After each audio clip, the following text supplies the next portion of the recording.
然后使得我们可以有这样的影片，然后我们用我们的频率和意图选择我们要投影和体验什么样的影片，观看什么样的影片。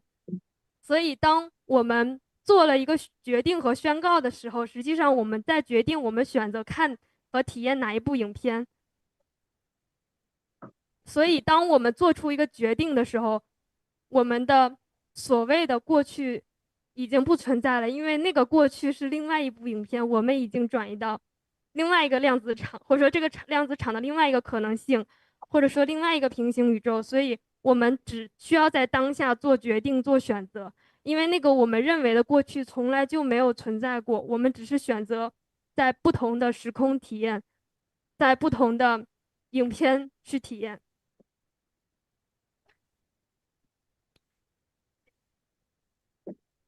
So, Ma, actually, I have more understanding I want to share. I understand that us as a quantum field, still it's like a projector that can show various films. We actually choose a film using our frequency and intention. So I remember Swamiji mentioned about Nada and Bindu. I think it's the combination of Nada and Bindu, as I understand it, is a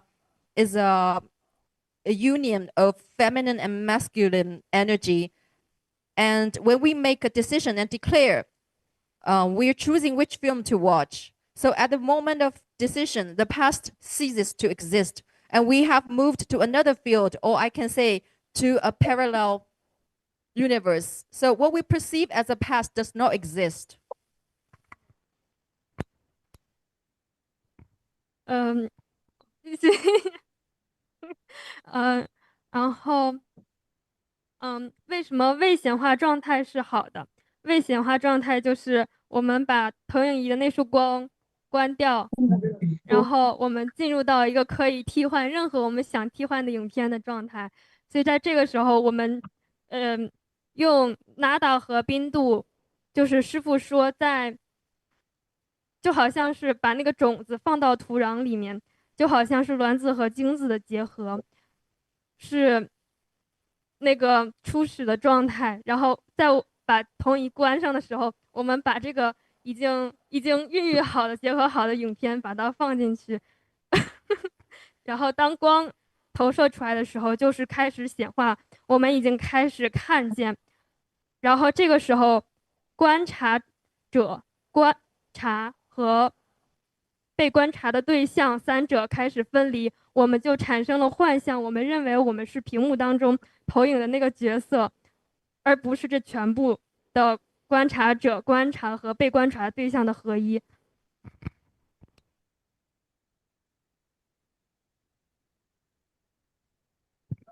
Okay, now I'm curious to hear because what it's is it? really, really deep. Please translate it the same expression and excitement.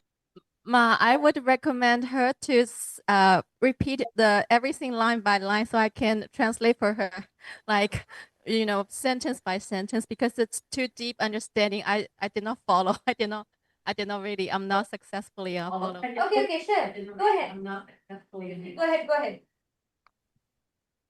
我刚才说的什么来着？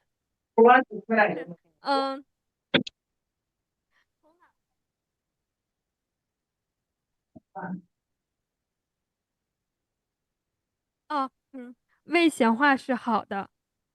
I think the unmanifest is good thing. 我认为未显化状态就是当我们使用投影仪的时候，把它的光关掉。It's just like that when we're using a projector, we turn off the switch. The light is just off. 所以这个时候我们可以选择我们要投影哪一部影片，我们可以自由的选择。So this time we can choose which film to play. We can be free with our choices. 然后这个影片是我们种下的那个种子形成的，一个结果，而那个种子就是 Nada 和冰度结合的。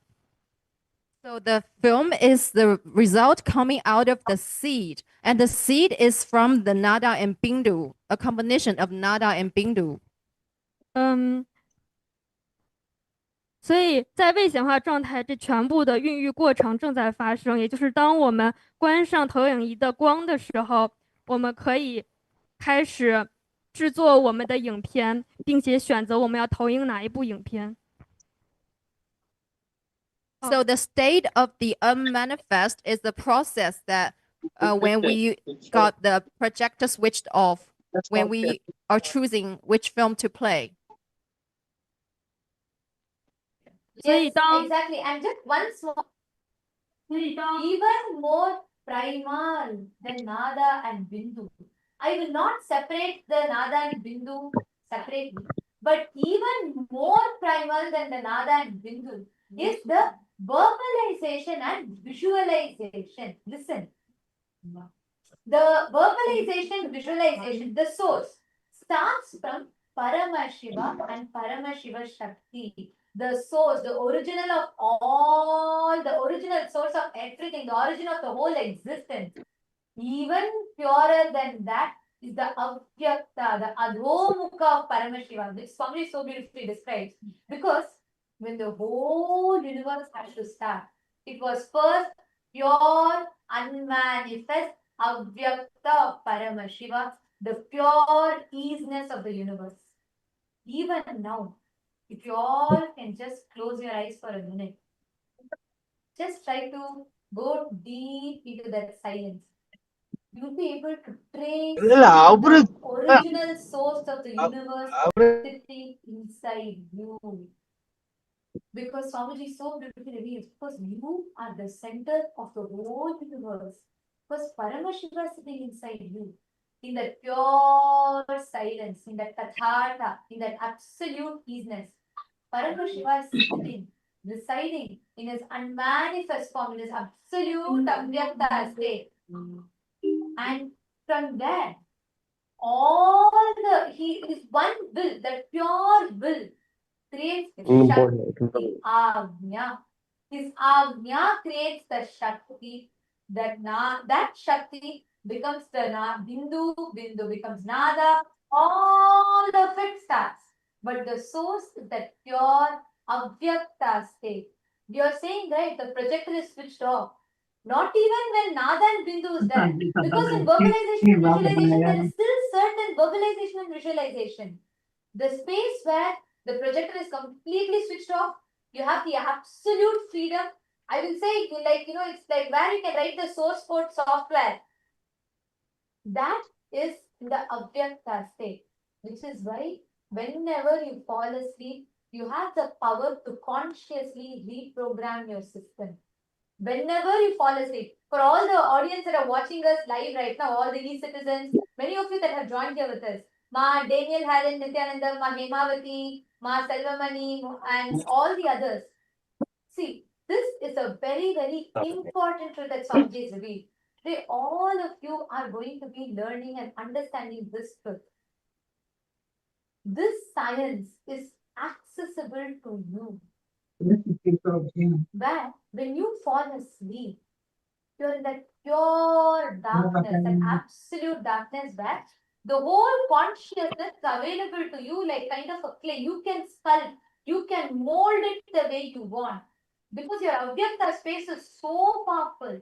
In that Avyakta space, anything that you create space for, that's why whenever we sleep and we wake up, we feel so rejuvenated, we feel so fresh.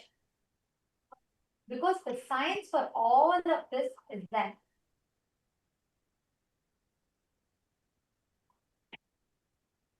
I think now that should, I think in the e-citizens room, I'm seeing many are unmuted. Okay, now it should not be there. And Ma Chang Wu, please remove any kind of transcribing options. Please do not have transcribing. No transcription. Please remove it, or else we'll have to be removing you from the meeting, ma. Please make sure no, all these AI transcripts are removed. And all the Chitsabha members, I'm seeing a lot of Chitsabha members, Shalini Ma and Preeta Ma, Harlina here, and all the Chitsabha members in the Zoom. There are a lot of Chitsabha members in the Zoom. Can I request all the Chitsabha members in your WhatsApp? You all have received an exclusive special darshan room for Chitsabha members.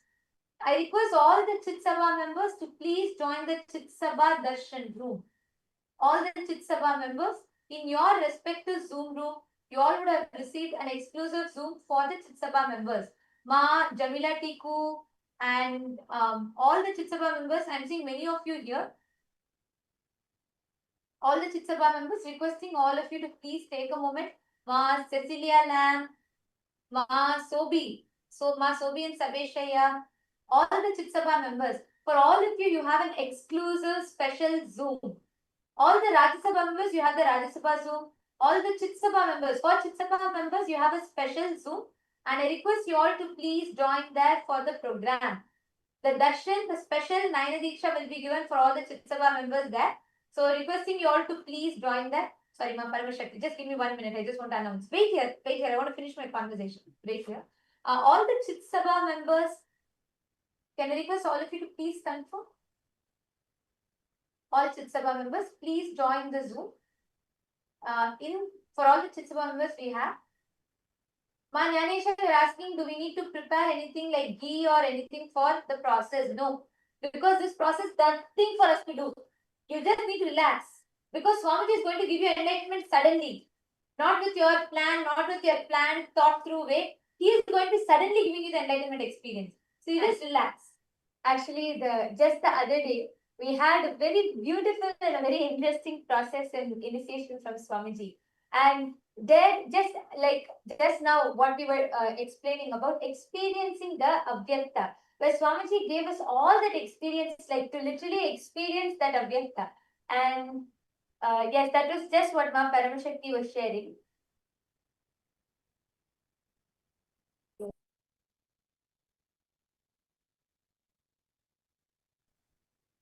So the process we had just a few days back was called Sleep Your Way to Enlightenment. So Swamiji is so beautifully for all the Paramashiva Sena participants, all the Rajya Sabha members and the Chitsabha members, we all, for all of us, Swamiji gave us a very special initiation called Sleep Your Way to Enlightenment, where Swamiji explained Swamiji revealed so many deeper truths, deeper secrets about enlightenment, and that is where Swamiji revealed all of the Avyakta, that whole unmanifest form. And so many of the Paramashiva Sena participants, actually, after the initiation, Swamiji gave Swamiji told to just lie down for 20 minutes to fully experience the enlightenment and the whole experience. At that time, many of the Paramashiva Sena participants, so many people had such amazing visions, such amazing experiences. Swamiji actually so beautifully explained about how the Avyakta space of unmanifest, is where it's like a cave with all the treasures available. Somebody gave the example of Alibaba and the 40 thieves. That story you have, right? The cave that Alibaba goes to take all the things that he wants and everything is there. I mean, that's all a fairy tale concept, but Swamiji revealed about how actually in reality, you have this ability to consciously choose, download whatever you want. And Swamiji explained about, so when you enter into the space of Avyakta, it is like this cave with unlimited treasure, including enlightenment. So you have all the powers over there, you have different powers, experiences, including enlightenment, which you can go choose and pick up. And we had so many of the participants. We had one of the Rajya Sabha members who had came up and shared that when she entered into that space, when she lay down for this 20 minutes, she entered into that space, she was able to consciously go and pick up chanting. She actually was doing the chanting a few days back. She had wanted to, she really wanted to be able to pronounce the Sanskrit clearly. She wanted to be able to chant and pronounce it properly. And she was not able to do that. And during this initiation, she was able to see and go and literally choose the power of chanting, choose how to chant. And immediately after that, she actually, we told her to take the books and start chanting, start practicing. She was able to feel that whole energy just coursing through her. So, like this, we had many of the participants who had come up and shared. And Swamiji had revealed many more deeper truths and revelations about this whole, the whole space of Avyakta. And last many days, Swamiji has been giving us so many initiations on sudden enlightenment. Today, We are going to all be experiencing sudden enlightenment guaranteed. And Swamiji, of course, Swamiji's compassion, Swamiji has opened it up for all, for anyone and everyone to come and be a part of this, to come and experience this. And also, actually, there's one small updated announcement for the Chitsava members. We have sent you all another Zoom link because many of you have gathered in this Zoom. We request all the Chitsava members to please check your WhatsApp. You all would have received an updated Zoom link. You all can join there. All the Chitsava members, you all would have received an updated Zoom link and you all can take a moment to join in that Zoom. We have sent you all an updated Zoom link. We request you all to please join that. Yes, requesting all the Chitsabha members to please join that. Please check your WhatsApp. You all should have received an updated Zoom link.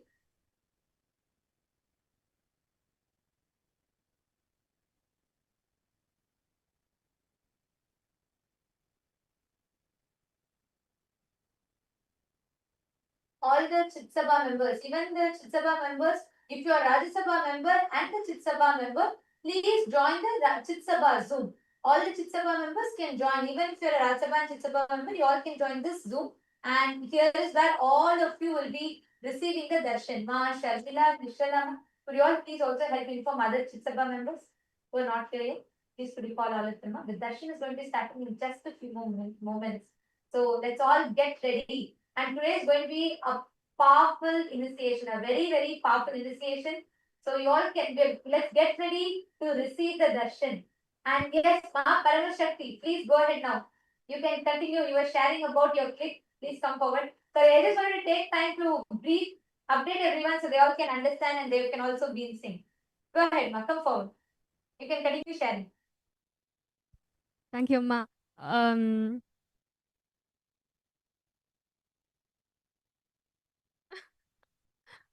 师父说，如果我们是从未显化到显化状态是很容易的。Swamiji says actually it's very easy for us to move from the Vyakta to Vyakta. 从显化状态到未显化状态是很难的，就好像从大海里要用勺子把大海的水挖空一样。But if you want to move from the opposite way, it's difficult. It's just like using a spoon to empty the ocean. 所以当我们把投影仪的光关上，进入未显化状态的时候，我们替换影片可以替换成任何影片，可以下载任何能力，可以显化自己，创造出来任何的体验。So that's why when we turn off the projector, we have the freedom to play any film, can create any experience of the reality that we want. 但是如果我们把投影仪开，已经在播放一部影片，我们想把它改掉是非常困难的。But if we turn on the projector and we're already playing one film, so it's difficult to change it anymore. 我们很多时候用头脑想要去解决问题，头脑的存在焦虑，想要去不停的制造问题、解决问题，就好像是已经在播放了一部影片，我们在屏幕上乱写乱画。It's like very often we want to use our mind to solve problems, but the mind has its own existential anxiety. So it's like we want to draw or dribble on the already played in film.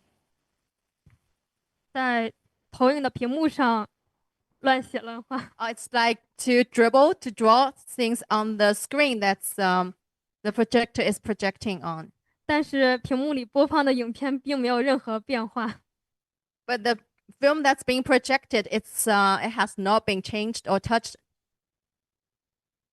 对，这个是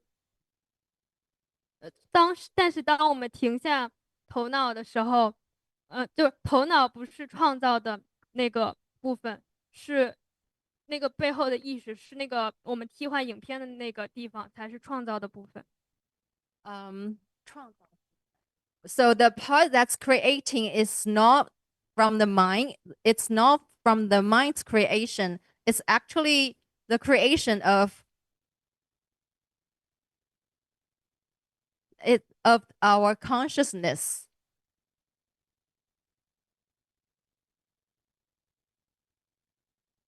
It's the part that can store the information.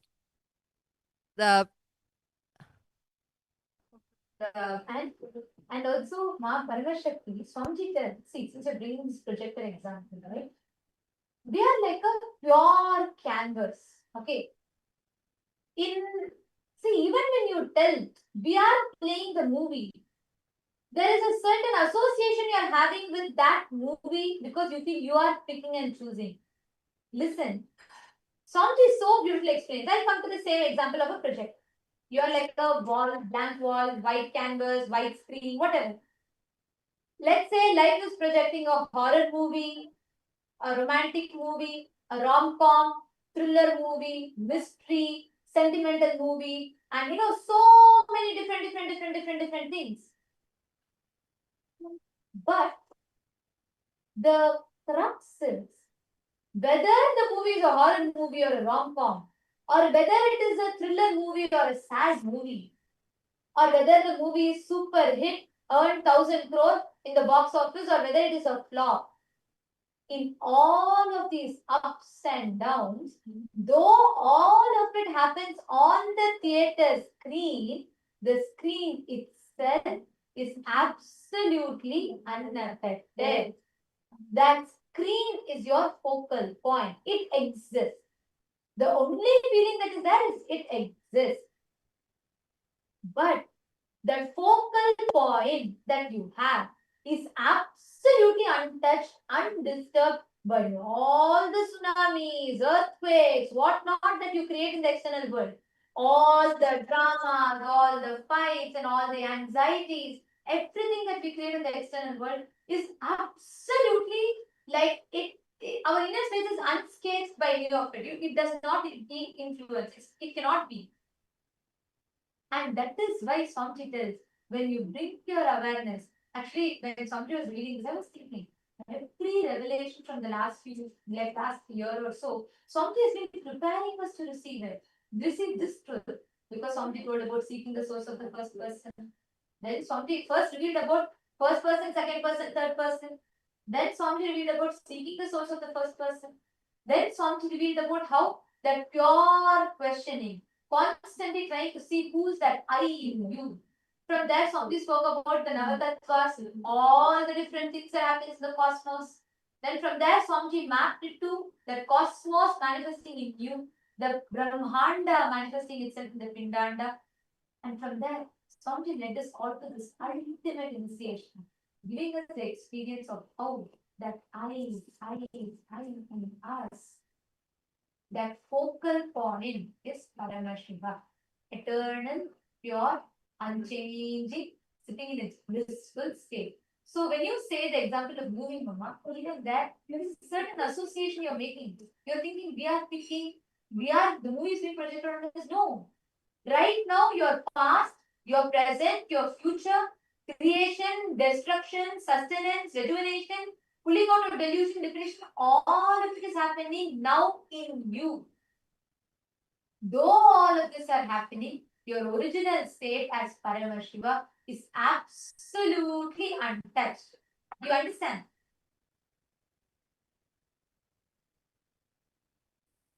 Yes, Ma.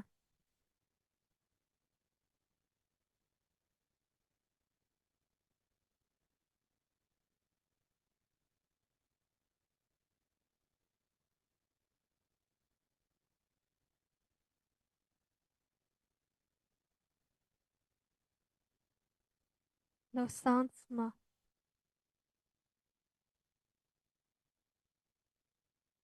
Oh, sorry, Ma. Yes. Is there anything else you want to share, Ma Paramashakti? 没有，暂时没有想分享，但是我还没有听太关于 Nada 和冰度的那个部分。I don't have anything more to share, but I'm not very clear about the part that you explained on Nada and Bindu. Thank you for coming up, because by answering your question, even I got deeper clicks. The moment I started answering your question, even I got deeper clicks from that, because that is why we all need to have Vakyartha success. You understand? When each of us are sharing, the moment you started talking about it, I started thinking, Yes, but Swamiji also told that, we are not we may be the state on which all of this happened, but we are not affected. That means the original state of us is not affected. So I should also thank you. Thank you for coming up and sharing. Because of you, I got deeper clicks. Thank you. Thank you so much, ma'am. And I'm actually seeing a lot more from all the e-citizens that are logged in here with us. Wong Swanchi, and Ezekiel Ayya, Ma Chandravidya, Ma Mugda, and Ma Chetna, and Monica Singh. You all can post your questions because I know for the first time when you're hearing such a discussion from us, you may have a lot of questions raising in you. You can all post your questions here. Ma Cecilia, you should join the SJP's room. You should join the Chitsabha members room. And all the Chitsabha members, please rename yourself to Chitsabha member, your SJP IDs. Nithyanandam, Ma Lata Hadley and Harish Hadley Ayya. Nithyanandam, Lata Ma, where is Harish Ayya? Call Ayya also. It's amazing truth Swamiji has been giving. I'm so happy that you both SJP IDs.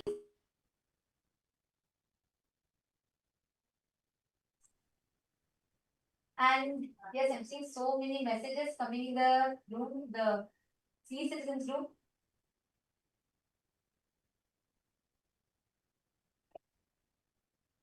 Each of you can post your click and all of you share your click. Can each of you share your clicks? The e-citizens, all the participants, viewers that are joining us, Mana Daisy and Monica, because how do you all connect with when you listen to this? If you have any questions and doubts as well, you can post. Nithyanandam, Ma Helen Gomez, Nithyanandam, Ma Chetana, Nithyanandam, Ma Guru Prasadini, Nithyanandam, Ma Nitya Guru Prasadini, you should join the Rajsabha room. Ma Shanteshwara. I'm also seeing a few of the Rajya Sabha members who have joined here. Ma Karnan and Ma Chandravidya, Ma Mirada. All of you can join the Rajya Sabha room. Yes. And Gautam Goshaya. Ma Nyanisha, did you understand? Did you click with these fruits? There are so many of you joining here. Ma Andrew Gulson and Ma Lee Chen Lee Ayya Nithyanandam. Guru Sharana Kata Shakti Nithyanandam. We have Pal Thakaraya Nithyanandam. We have Ma Anastasia Nithyanandam, Ma Wendy, Ma Karina Wang. I'm seeing many more people here. Nithyanandam to all the e-citizens. I request if each of you can also post in the chat as you are listening to all these sharings from the Paramashiva Sena participants, and as you are listening to all of these truths, what is clicking with you? What are your powerful cognitions? All of you can post it here because right now, to prepare for the satsang, the best way for us to prepare for the satsang, to receive this initiation from Swamiji, is by drilling this truth deeper in us. By understanding and drilling this truth deeper and deeper in us. So this is going to be a very important discussion. Many of you have posted that actually all the PSS participants, as each of you were coming up and sharing, all the PSS participants, we have many of the e-citizens who have posted that they were able to so deeply connect with it. They were able to understand these truths deeper. So any of you have any questions also, you can post here. Madan Kumar G is asking, my mother, Nithyanandama, my mother passed away 8 days back. Can I see Swamiji's darshan? Yes, you can. Today, that is why Swamiji has opened up this darshan for all.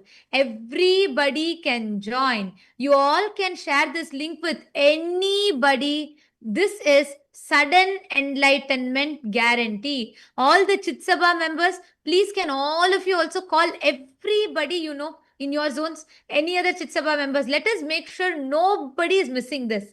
All the e-citizens who are joining, all the e-citizens who are joining, all of you can share this link to anyone. You can call your family members, friends, even if you have somebody who just wants to experience the healing, they can come and attend the darshan, be a part. They will automatically get the healing. They can also receive the darshan from Swamiji and also listen to all of these powerful cognitions. Actually, these are very, very powerful.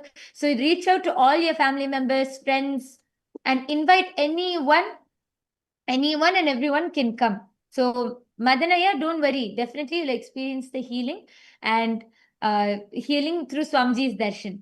And now it is time for all of us to get ready to receive the darshan.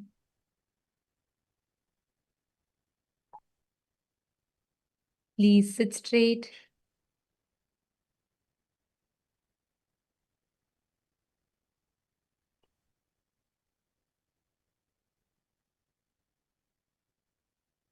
Please close your eyes. Let us all prepare ourselves to receive sudden enlightenment. The enlightenment, ultimate enlightenment, sudden enlightenment guaranteed. Please close your eyes, settle down.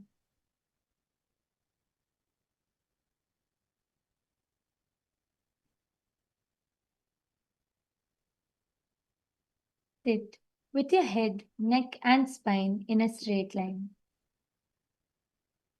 Drop any restlessness, any thoughts, anything which comes to your mind.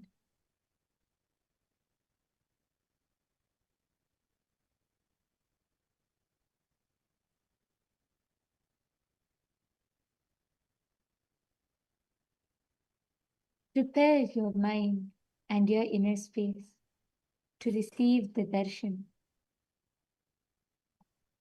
to receive sudden enlightenment. Please close your eyes. I request all the members, please make sure, just a few more announcements. Please, can I request everybody to be on camera? Anybody not on camera, we might have to be removing you all from the Zoom due to security reasons. So please be on camera at all times during the darshan. There is continuous Nayana Diksha happening and absolutely no form of video recording, no form of audio recording whatsoever. Any violation of the security protocols will be leaving us with no option but to remove you from the meeting. So please make sure all of you are continuously on camera throughout. Let us all enter into the meditation.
Enter into the deep, meditative space.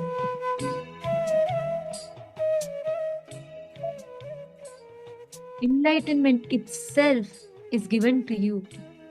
The ultimate is gifted to you as a gift, sweetly, and remain in that space of deep seeking to receive that enlightenment.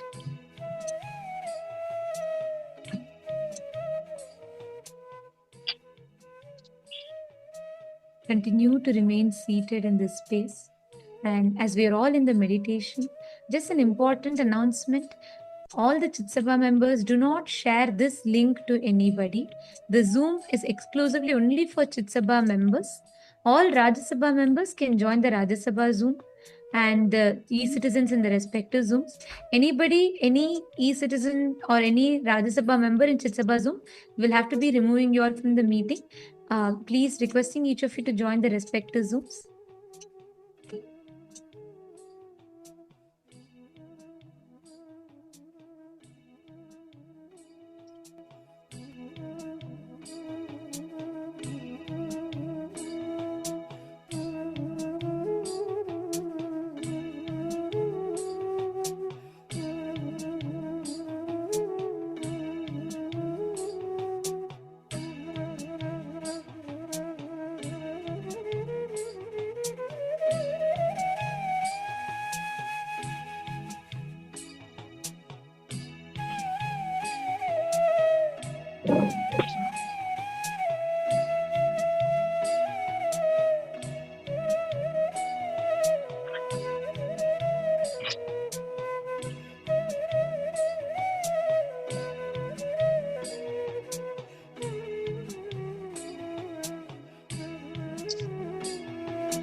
Connecting with the divine, with your eyes closed, is meditation.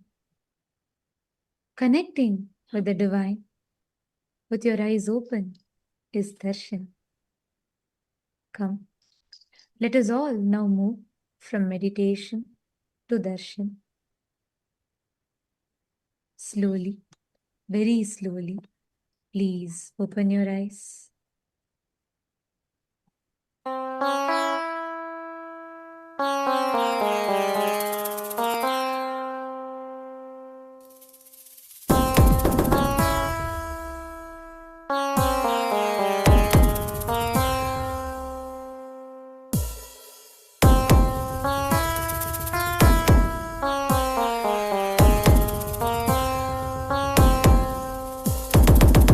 Shiva Shiva Shiva Shiva Shiva Shiva Shiva Shivane Pande Avadaritan Kailaya Nayaga Nadidu Matatil Saivataye Avan Punaramaitan Shiva Shiva Shiva Shiva Shiva Shiva Shiva Shiva Shivane Pande Avadaritan Kailaya Nayaga Nadidu Matatil Saivataye Avan Punaramaitan Nithyananda Nithyananda Nithyananda Nithyananda Nithyananda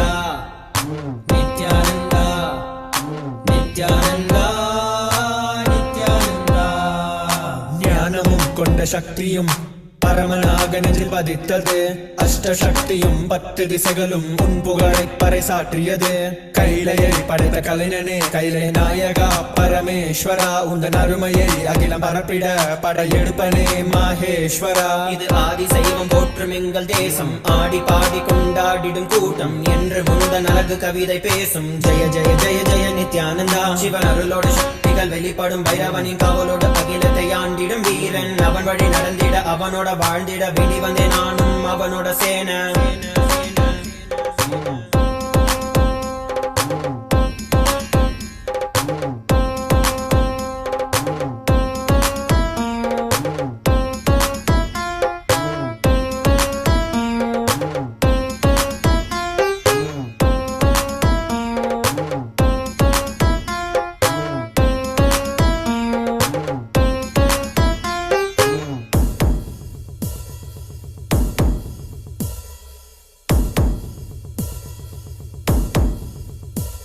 ஒரு பார்வையில் என் முக்கண் திறந்தாய், பரமசிவனாய் வாழ்ந்திட வைத்தாய். நானும் போற்றும் கடவுளே, இந்த கலியுகத்தில் என்னை காத்திடுவாய். பார்க்கடல் கடந்திட வந்த நஞ்சை தானே உண்ட நீலகண்டன் இவன் நாடும் பிரளயத்தை அடக்கியாண்டிட ஆதிசக்தியின் வடிவு கொண்டான். ஆதி சைவத்தை காத்திட வேண்டும், விஸ்வரூபம் எடுத்து நிவா. கோடி அடிகளை தாங்கிய பரம்பரை எழுதில் நாங்கள் வீழ்வோமா?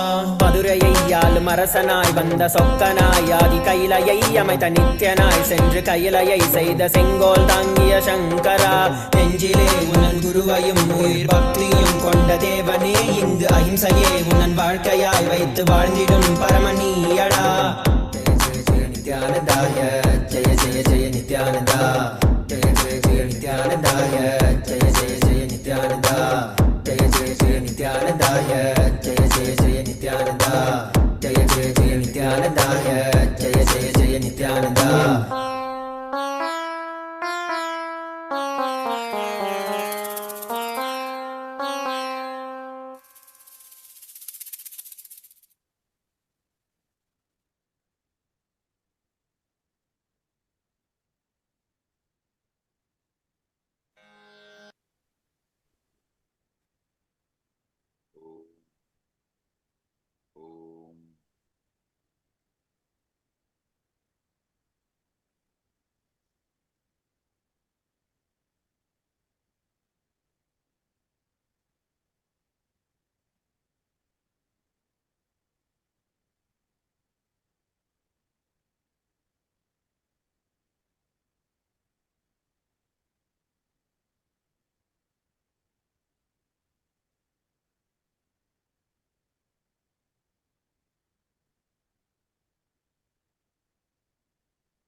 I welcome you all with my love and blessings. All the Recording in progress. Paramashiva Program 11 participants, all the Rajya Sabha members, all the KAILASA, all the e-citizens, KAILASA citizens from all over the world. I welcome all of you with my love and blessings.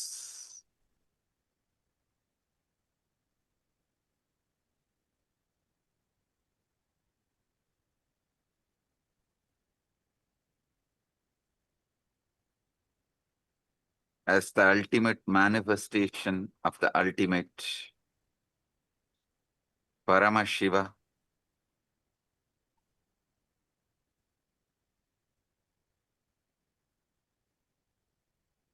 I bless you all with Paramadvaita. Paramadvaita Praptirastu.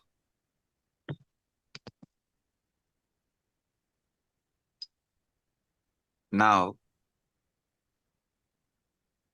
what I am going to reveal is not just information or some philosophy. It's a straight truth and initiation. Listen. It's a truth and initiation. Whatever I'm revealing now is not some metaphysical truths, metaphysical ideas, philosophy. It is straight initiation and truth.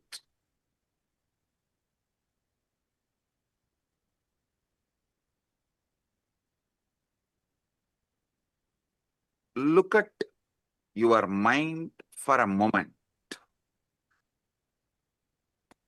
That peculiar stream of thoughts flowing through your awareness right now.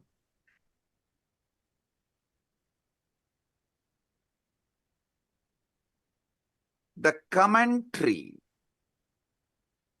that never stops, that goes on judging you, judging others, judging everything.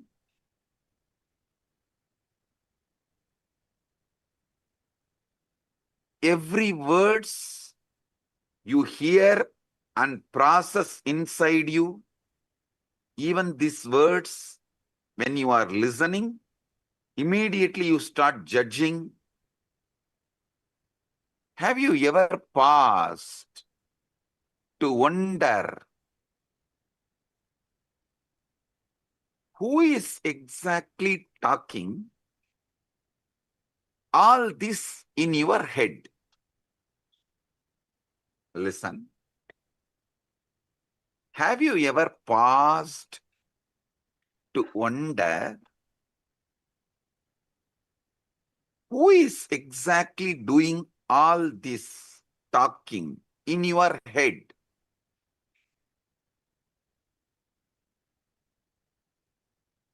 Almost every one of us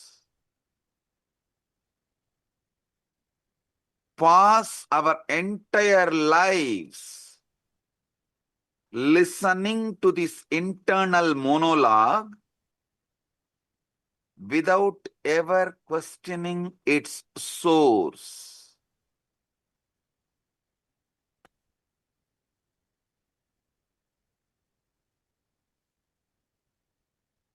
We simply assume that is me thinking and carry on. How many of you assume you are only thinking and you just let go, carry on? You carry on with the conclusion you are only thinking. Raise your hand.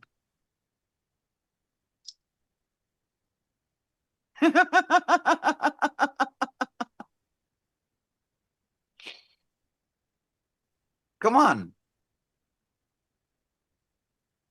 Is it really you?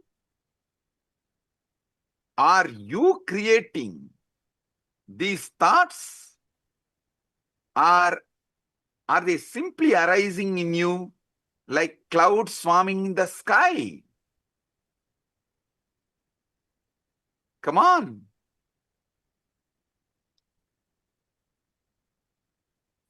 If that voice is truly you, then who is the one listening to it? Who is aware of these thoughts? If that voice is truly you, is it not that awareness is also you?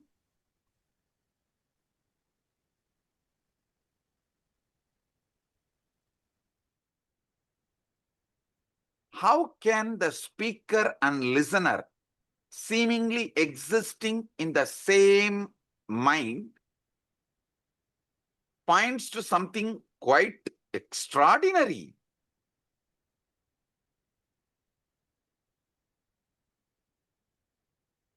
About the nature of the consciousness. How many of you understand the listener and speaker both are existing in the same mind? Raise your hand.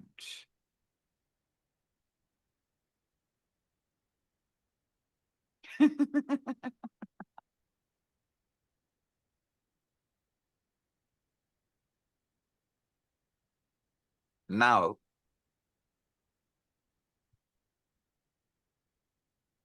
I wanted to re-reveal and explain something extraordinary. I spoke about it in 2005.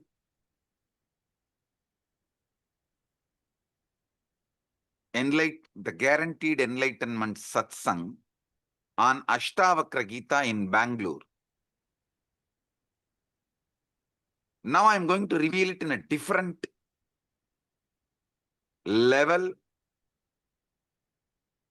I should say, as an ultimate level.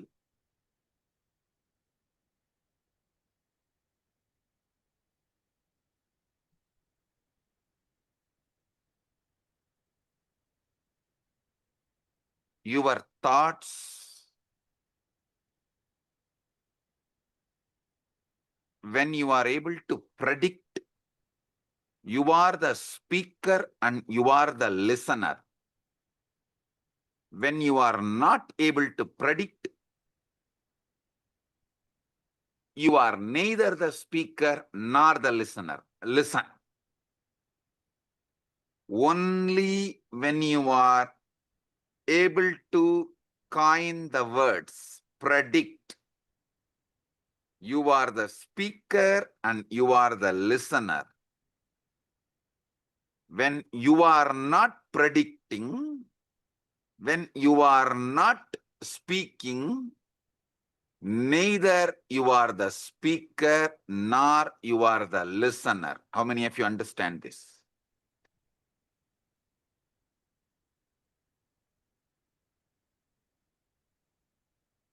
You can't answer and take it for granted. You are only thinking. No.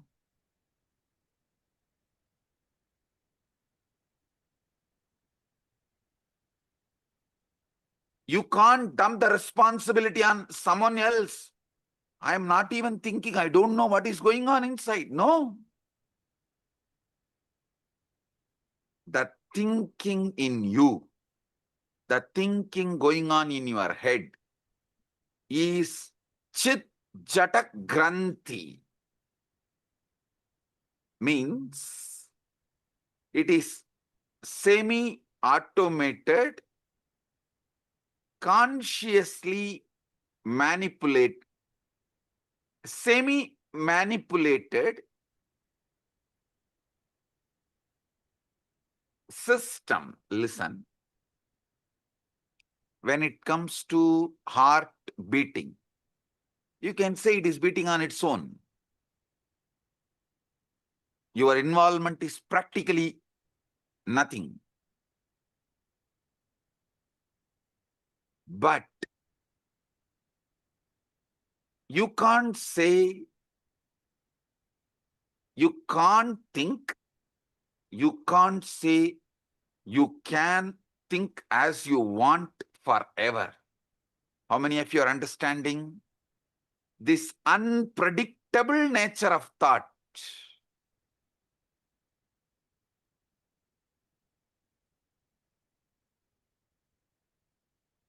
As you are listening to these truths, there is a voice in your head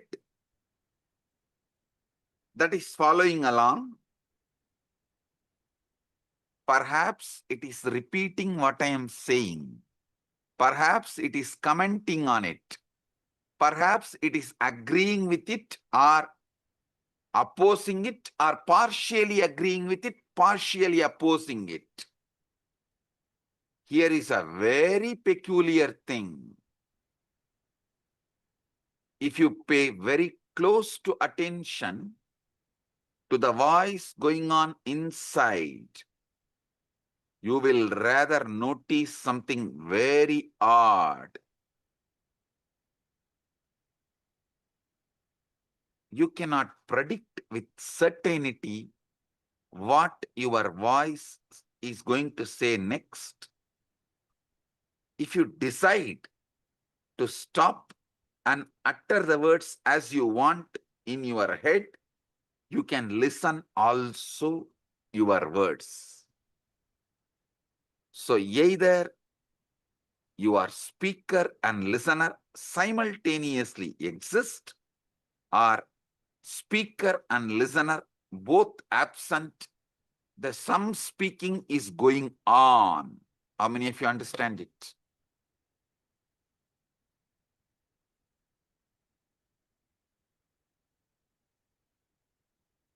Owning up to all the words which goes on in auto mode is what I call guilt.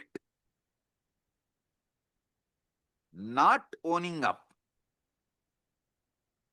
to the words you consciously generate, not owning up the responsibility for the words you consciously generate, is what I call delusion. Listen. Owning up to the words which automatically goes on in auto mode later on is guilt. Not owning up even to the words consciously you generate and listen is delusion, or trying to cover things under the carpet. How many of you are understanding this?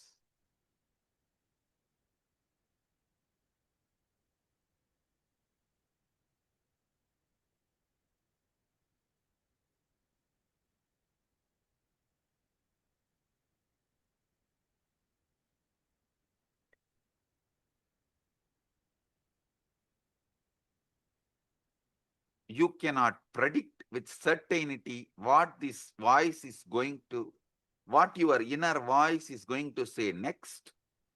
That doesn't mean you can't control it.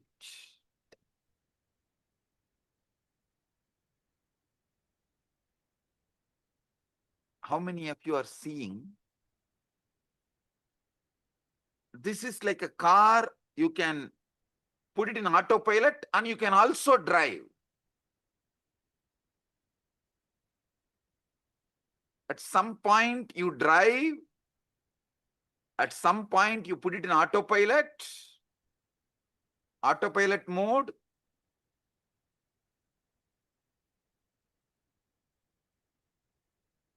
But unfortunately, even what goes on in the autopilot mode, you take the responsibility, you feel responsible for it. Automatically you feel you are only talking. How many of you understand it?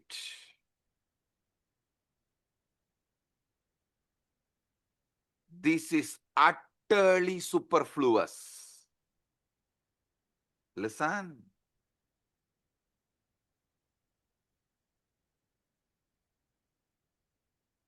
Non-recognizing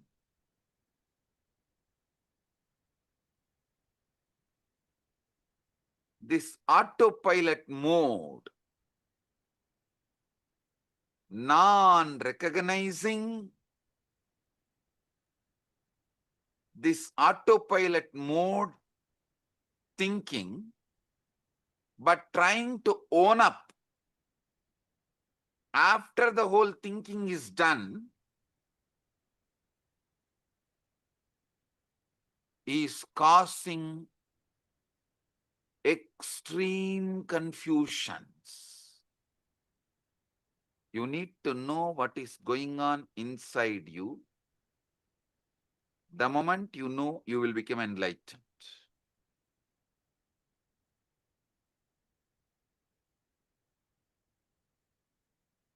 Am I doing the thinking, or is thinking happening to me?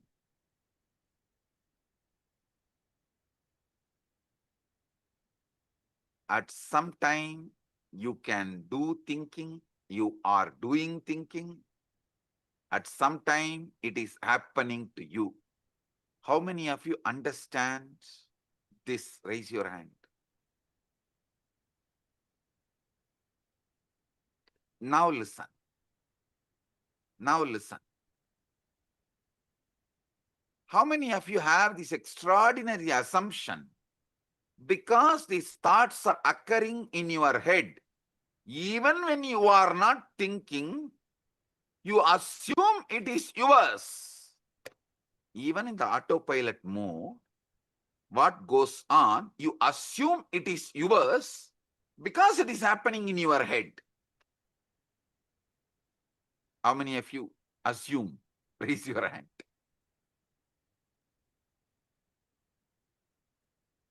Yes. Drop the hands. Listen.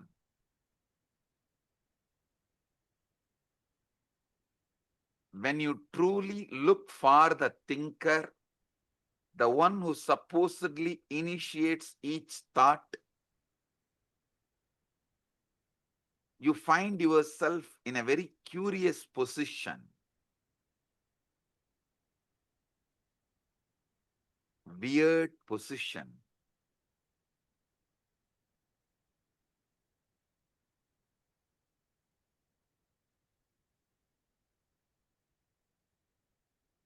When you consciously think, yes, everything is great, right? But when it is going on in auto mode and you try to find who is thinking, suddenly the auto mode stops. How many of you have discovered whenever you become aware and find out who is thinking, the auto mode stops? Great. Great.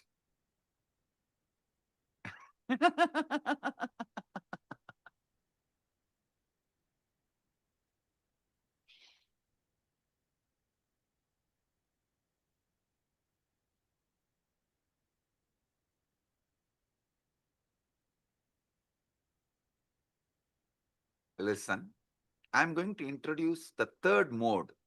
One mode, the auto mode thinking goes on and you are not listening. One mode, consciously you are thinking and you are listening. There is one mode, thought currents are not consciously done by you. You are not consciously thinking, but you are listening. That is in that high emotion, anger. Thoughts just come. They are forced on you. You are only the listener, but not thinker. How many of you have experienced this state? Raise your hand. Listen. Clarity about these three liberates you. Listen. When you are thinking and listening, you have a conscious sovereignty over thinking process. When you are neither thinking, the thoughts are forced on you, it is going on, nor you are listening, but unfortunately you own it up because it goes on in your head. That is deluded, unconscious, or I should say, deluded part of you. The third one, where thoughts are not yours, it is forced. It just flows. You can't control, you can't design, you can't interfere, but you are listening. This is the dangerous mode, dangerous space.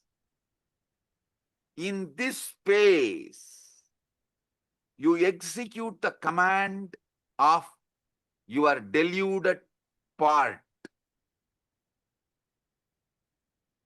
See, when you are neither talking nor listening, both are in auto mode, you only own it up as yours and feel guilty. That is not that dangerous. But when the words seep in from the delusion into your listening, but you can't control the words, that is the dangerous part of you. That is responsible for all sufferings.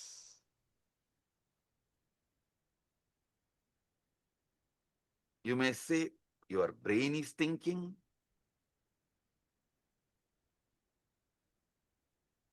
But you should know. Your heart beating, lungs breathing are completely out of your hands. At least not immediately. If you do specific acts, you can interfere even in that. If you run, you can alter your breathing, your pulse rate, all that is different. But normally, that is why you don't say, I am beating my heart or I am breathing my lungs. No.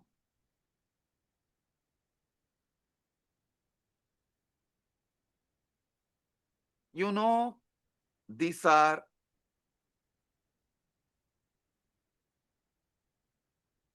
the processes happening in you largely autonomously. But even the autonomously when the thinking is happening autonomously, you own up, and when those thinking is forced on your listening, you execute thinking it is yours. How many of you understand? You are executing somebody else's command continuously and repenting by mistaking that command is yours. Raise your hand. Now, this is very important understanding you need to have.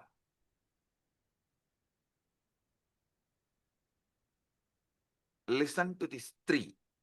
Drop the hands. Listen. One side, consciously you speak, consciously you listen. That is a chit part of you, conscious part of you. We will come to that later. It can be handled easily. Second, the jata part. Neither thinking is you are aware of it, the thinking, nor you are listening to it. Thinker, listener, both are absent. It goes on autonomously.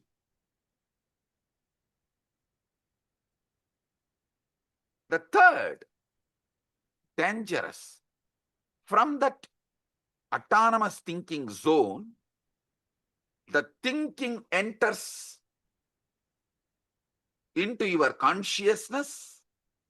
Listening happens consciously, but thinking is not under your control. But you take that as your thinking and start executing. This is what is the third part, Chit Jatak Granthi part. How many of you understand? This Chit Jatak Granthi part is responsible for all mess in your life.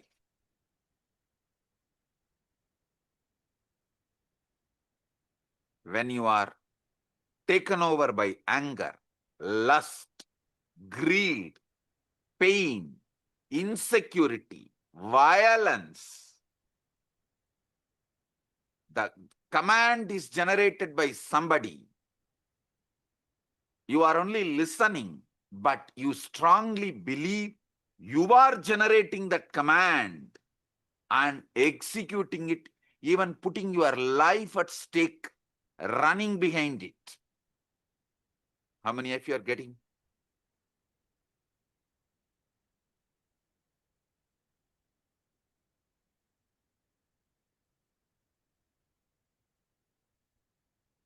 Drop the hands. The inner voice, you are only able to listen, but does not have power over, is not you, which you are not able to think. That is what I call ego.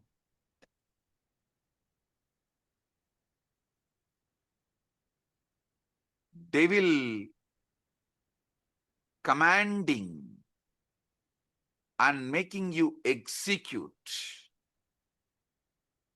unfortunately, you own up the devil. You feel the devil is advising you for good. You even have justifications.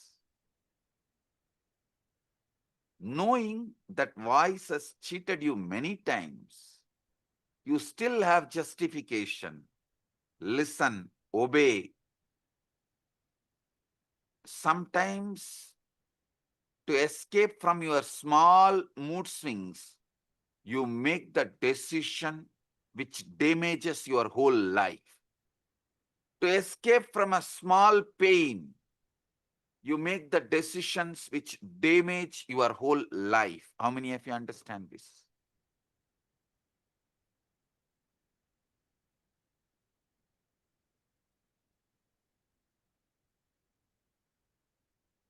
Relax.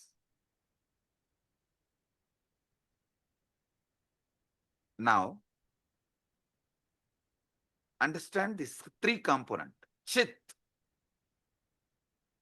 You are talking, you are listening. Jata. Neither you are talking nor you are listening.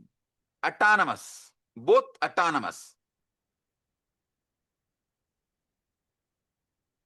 Chit Jata Granthi. Talking is by somebody else. You can't control it. You can't even alter. You can't censor. You can't edit. You can't put a word extra. You can't reduce a word. It is like forced on you. You are only listening. Just because you are listening it, inside your head, the listener assumes you are the generator of that thinking.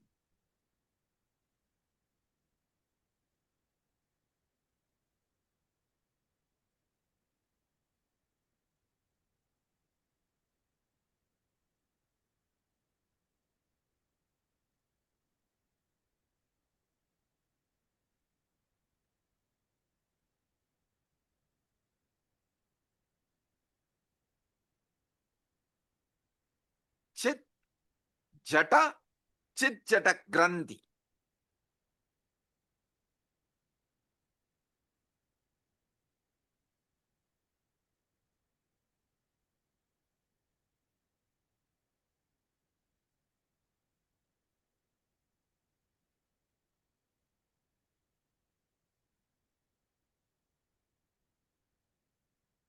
This Chit Jata Granthi, your ego, your delusion,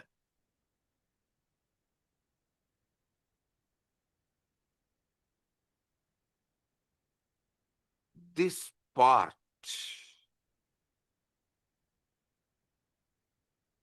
becomes more and more dangerous, destructive,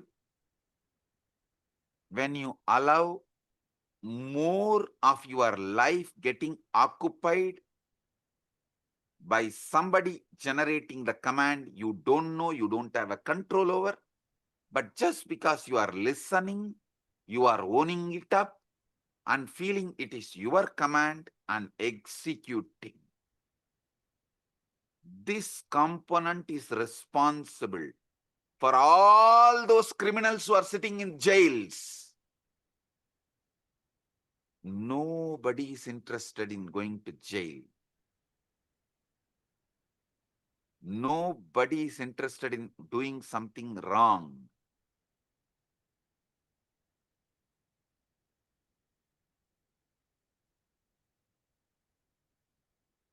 But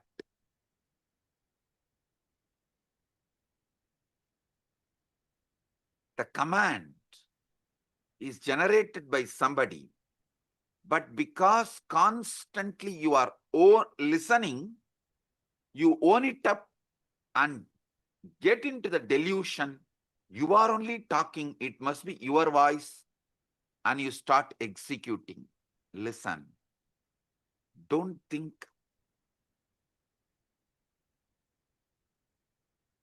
This Chit Jata Granthi creates put someone only in the external prison. This is internal prison. All of you are also in a way, kind of a prison, which is just this chit chata granthi, and the decisions you made because of this chit chata granthi, the securities you built around you, which has become many times a prison, the life you built around you, which has become many times prison, many things you built around you, which has become many times prison, is owning up to the voice just because you listen to it, because it is from your head, you think it is yours, you really feel it is yours, but actually you don't know. How can you own up something which you have not uttered? See, if something is yours, then you should be able to edit, add, delete, speak. Are you able to? No. Then how can you own up and execute certain command, some command, which you are not owner, but continuously you believe it is yours? How many of you understand this? Raise your hand. Yes, now I'll give you just 3 minutes. Pen down this chit, jata, chit, jata, granthi, all three. So you are understanding it.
Just 3 minutes.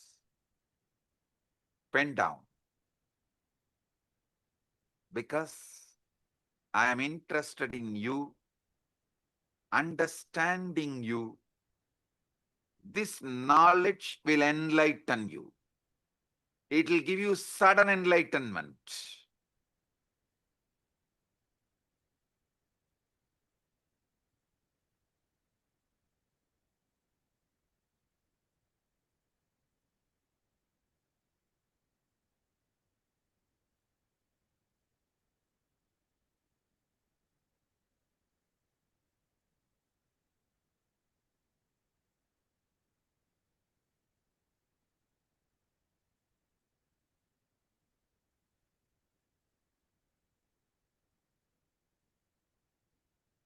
Now listen.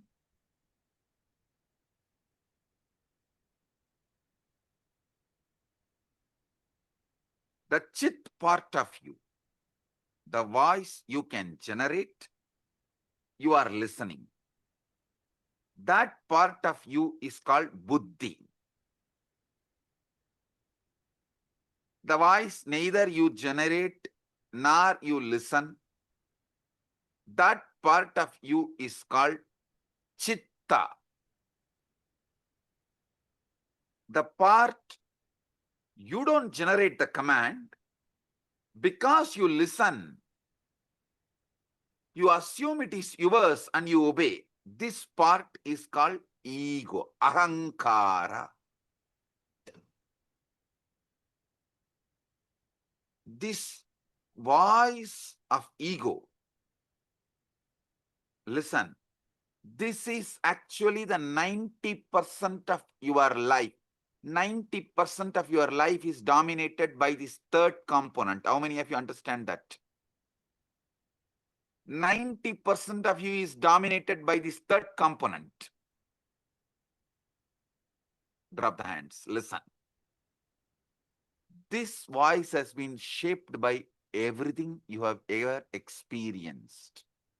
Your parents, your education, your books, all the books you read, the conversations you have had, the very culture in which you have grown up.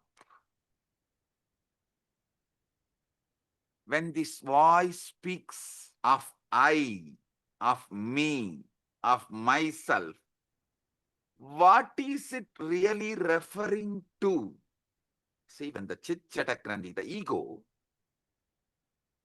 when this voice is delivering command, it uses the word I, of me, of myself. What is it really referring to? I tell you one small example. It is the politician talking, I am making this decision for all of us. Please, all of you, execute. Do you have a say in the decision?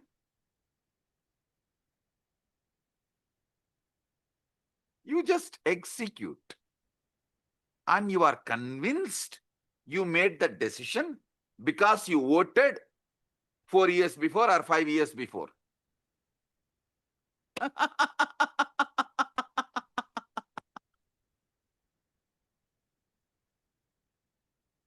Democracy is okay for the nation.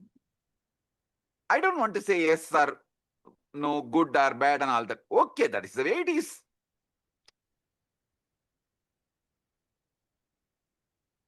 But blind way of living is not right for yourself.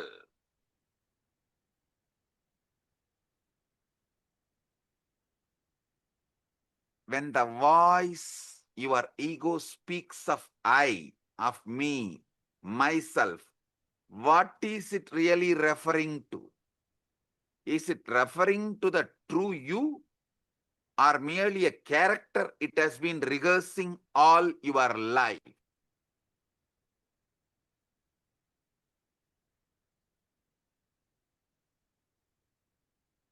How many of you understand? From the moment we learn language,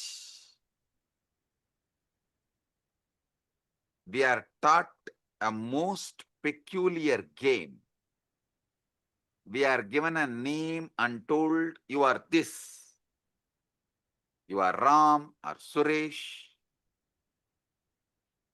I always refer these names because in India, if you scream Ram, 1/3 of the country will turn and see you. If you just shout Ram, 1/3 of the country will turn and see you. In Tamil Nadu, if you scream Muruga, 1/3 of the Tamil Nadu will turn and see you.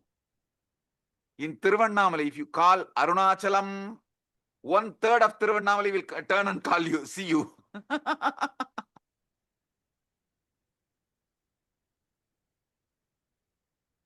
In Tiruvarur, if you call Tyagaraja, 1/3 of Tiruvarur will turn and see you.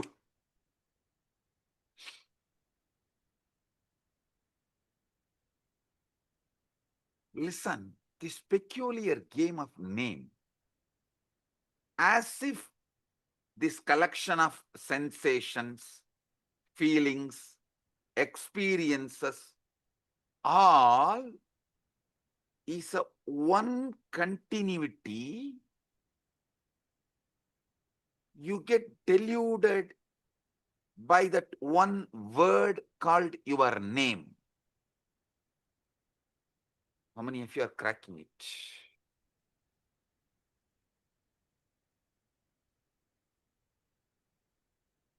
Because you believe in your name, and that name gives you the false idea of continuity, and because you believe in that false continuity, all that goes on inside you, you own it up and go to the extreme of executing it, even sacrificing your life many times. Your joy, love, you are ready to go through so much pain and you are doing it. How many of you understand this whole drama?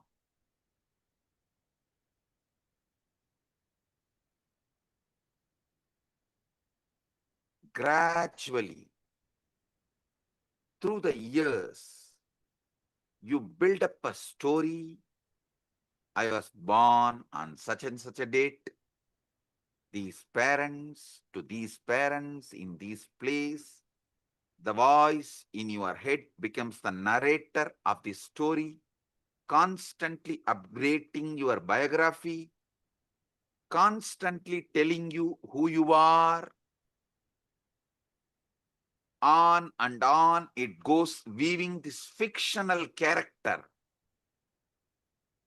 You take it as yourself.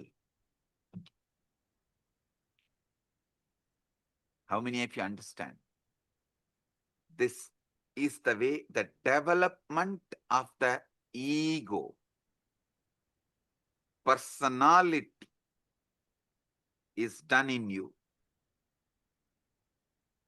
I give you a few more minutes, 1 or 2 minutes, just jot down how your personality, ego is created. Pen down.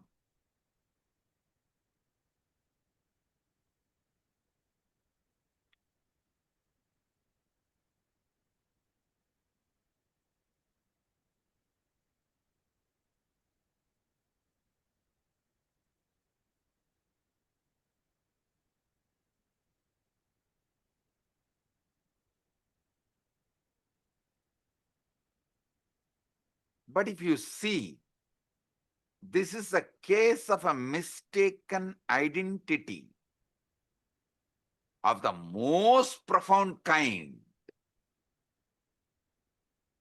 With how many of you this clicks? Oh God, this is really, really, really most profound mistaken identity.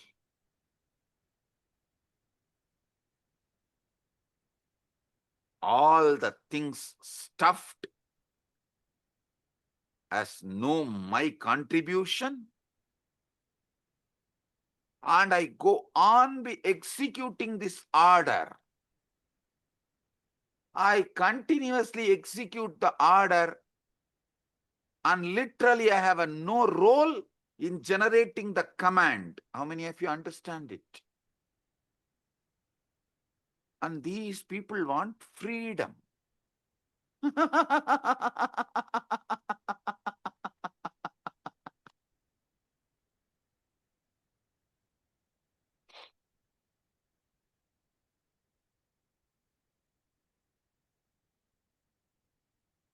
How many of you are right now seeing your ego is mistaken identity of the most profound kind?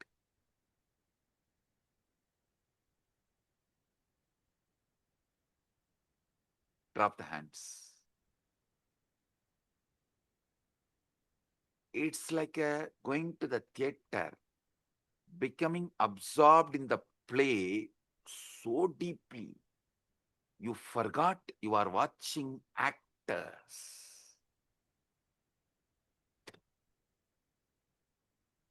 Actually, your case is worse than that because the play has been going on so long, your entire life, that you have utterly forgotten. It's a mistaken identity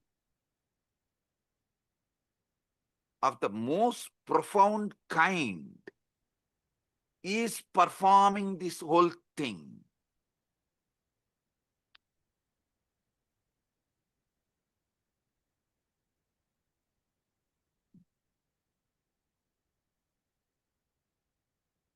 This separate self, this ego, as I named it, for your understanding, for our convenience, we named the Chit Jata Granthi. Buddhi, Chitta, Ahankara.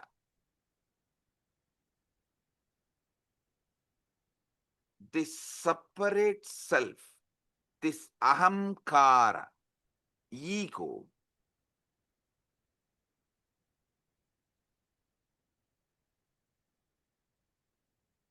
is the source of all Maya, all illusion, all delusion, and it is not actually an entity at all.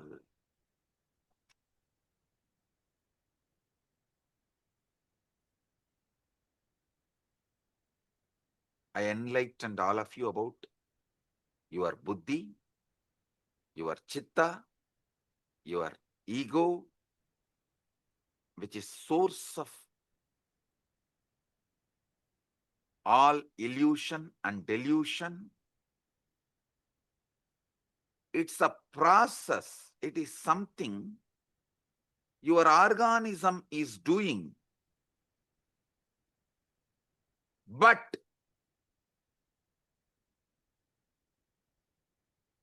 not something your organism is.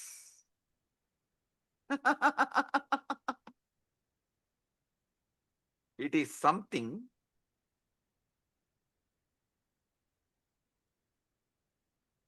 you believe your being is doing, but not what your being is.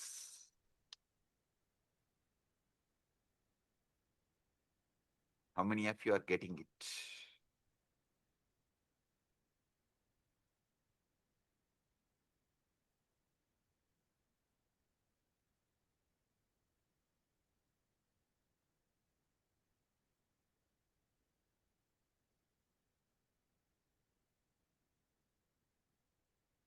When you say, I think or I feel,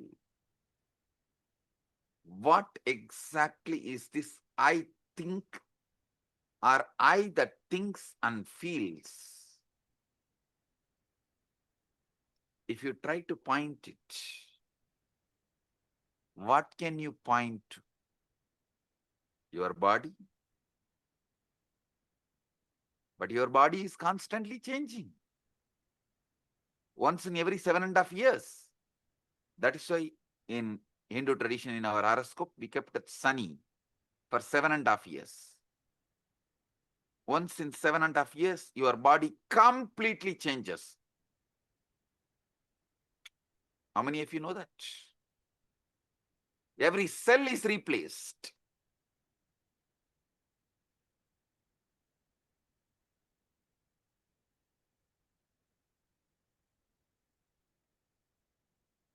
Your memories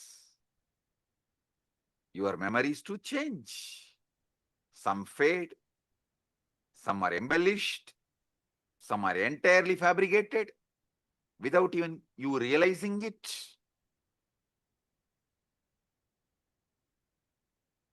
Your memories change, your bodies change, your ideas about you change.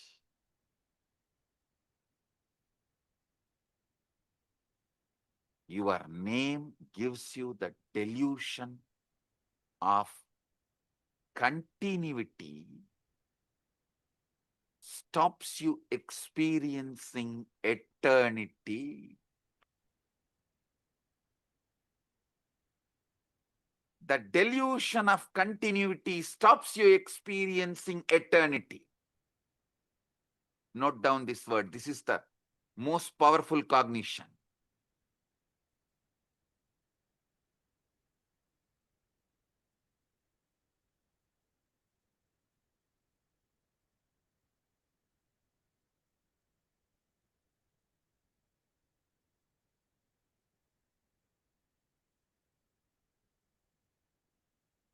When you look for your true self, it's like you trying to catch your own shadow. The closer you get, the more it recedes.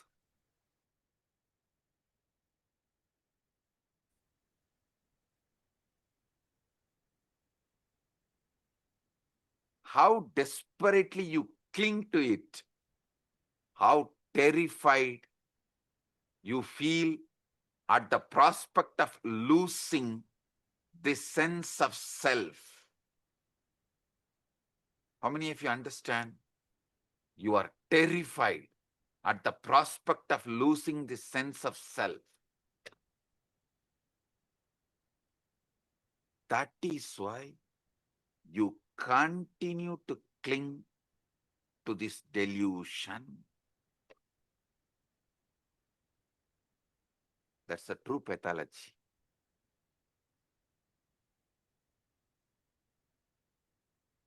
See, the separate self is a useful social convention, like a money,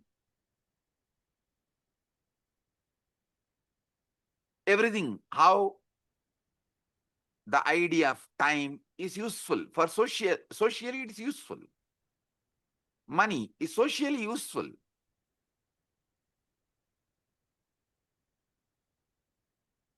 But not the truth.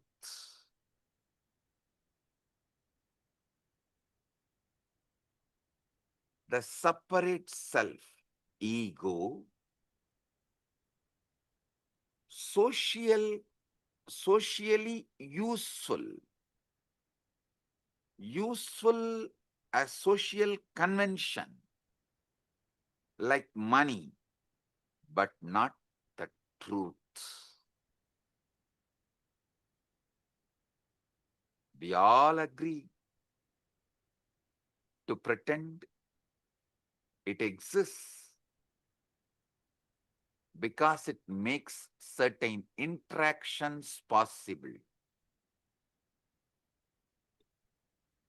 But the trouble begins when we mistake this convenience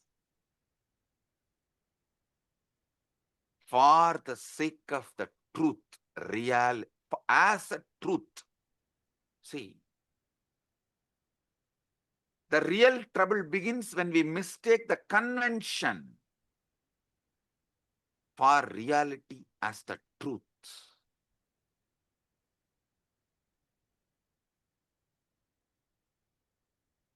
There's a most peculiar paradox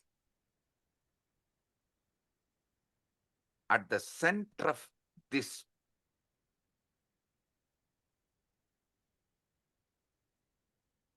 seeking the truth.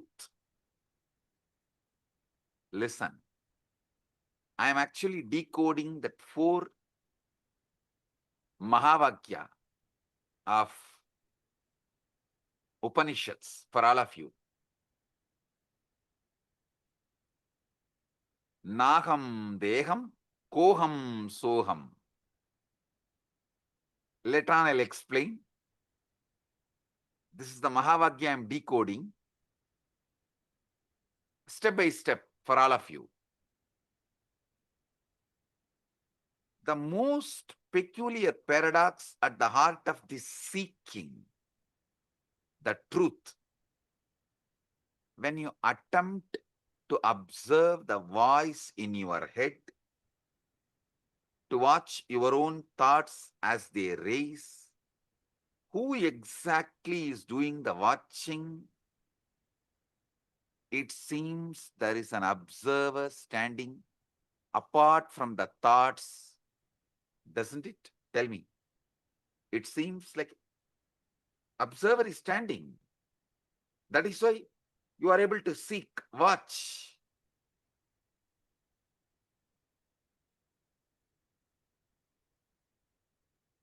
But if you look closely at this observer, you will notice something extraordinary. It too becomes an object of observation. You can observe even the observer. If you have done ajapa, you can understand what I am saying.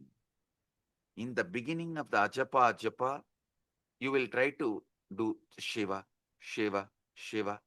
Then you can make that Shiva, Shiva repeat, and one part of you can observe, one part of you will be doing the japa.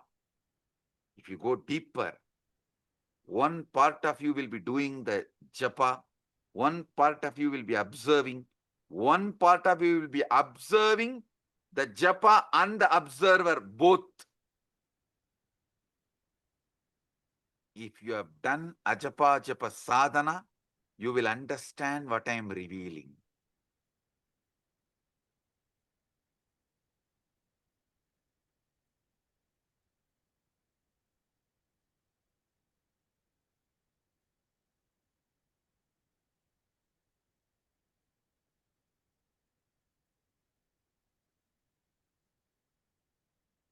Even the observer becomes an object of observation.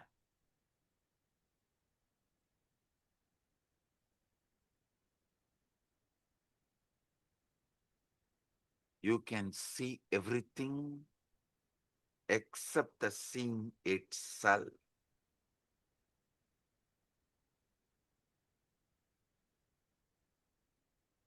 In Upanishads,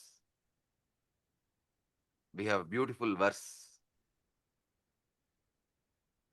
Sarva Sakshi Bhutam. Gita again. This word, Sarva Sakshi Bhutam.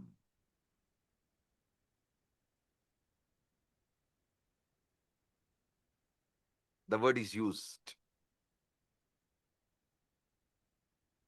Sakshi.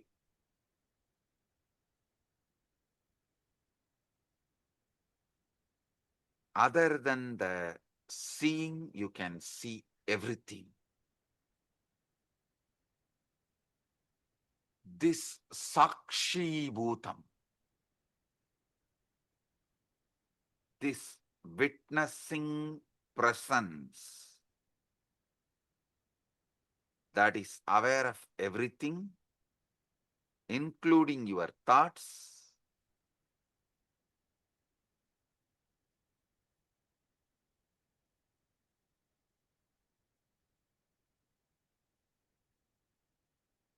the pure subject, which can never become an object. How many of you understand this truth?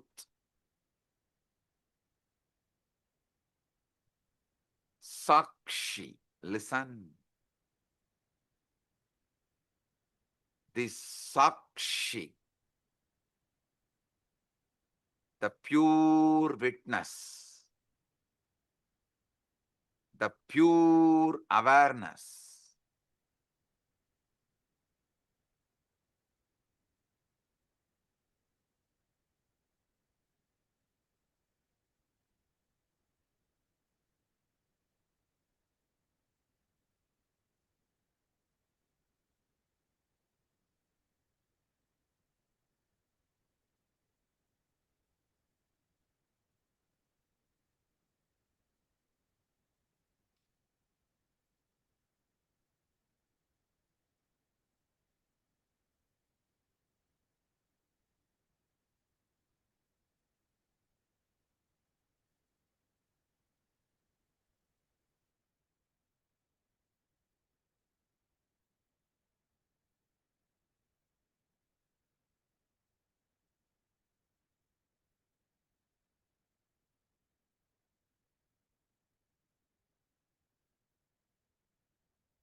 II in the United States of America, the United Ancient Nations is an intergovernmental organization currently made up of 160+ members and indigenous nations. The UAN and its work are guided by the purposes and principles contained in its founding charter. The UAN is a manifestation of the profound connection amongst indigenous peoples across the world, including African, Andean, American, European, Caribbean, Oceanic, and Asian regions, rooted in shared wisdom, sustainable practices, and deep reverence for the earth. The United Ancient Nations serves as an international cultural and diplomatic organization focused on uniting indigenous cultures globally.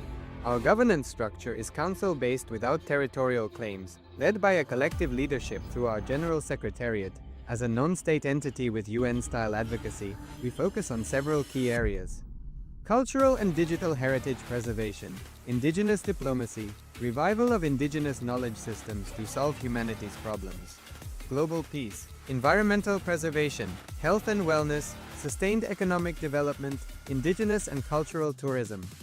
While the UAN represents numerous indigenous cultures, the United States of KAILASA serves as the first indigenous nation specifically for Hindus. KAILASA's mission is focused on the revival of the ancient enlightened Sanatana Hindu civilization with a formal governance structure including a head of state, ministers, and ambassadors. Under the leadership of SPH, Supreme Pontiff of Hinduism, Bhagavan Nithyananda Paramashivam, KAILASA has achieved recognition as a sovereign subject of international law, possessing distinctive attributes of juridical statehood. The United States of KAILASA is the main sponsor of the proposed UAN headquarters. This initiative would bring forth an estimated $100 million in revenue for the host country through summits, conferences, tourism, and development projects. The proposed UAN headquarters would represent the world's indigenous nations and peoples through its architectural design. It would blend the best of all worlds, featuring top modern architecture, the highest green building standards, and ancient Vastu architectural principles. This headquarters would serve as a central hub for indigenous diplomacy, cultural preservation, and collaborative efforts towards sustainable development and global peace. Through this initiative, we aim to create a dignified platform for indigenous leadership rooted in ancestral wisdom, cultural legitimacy, and collaborative innovation, enhancing global dialogue and regional stability. The establishment of the UAN headquarters would position a host country at the forefront of a global movement promoting indigenous wisdom while creating significant economic opportunities for the nation and its people.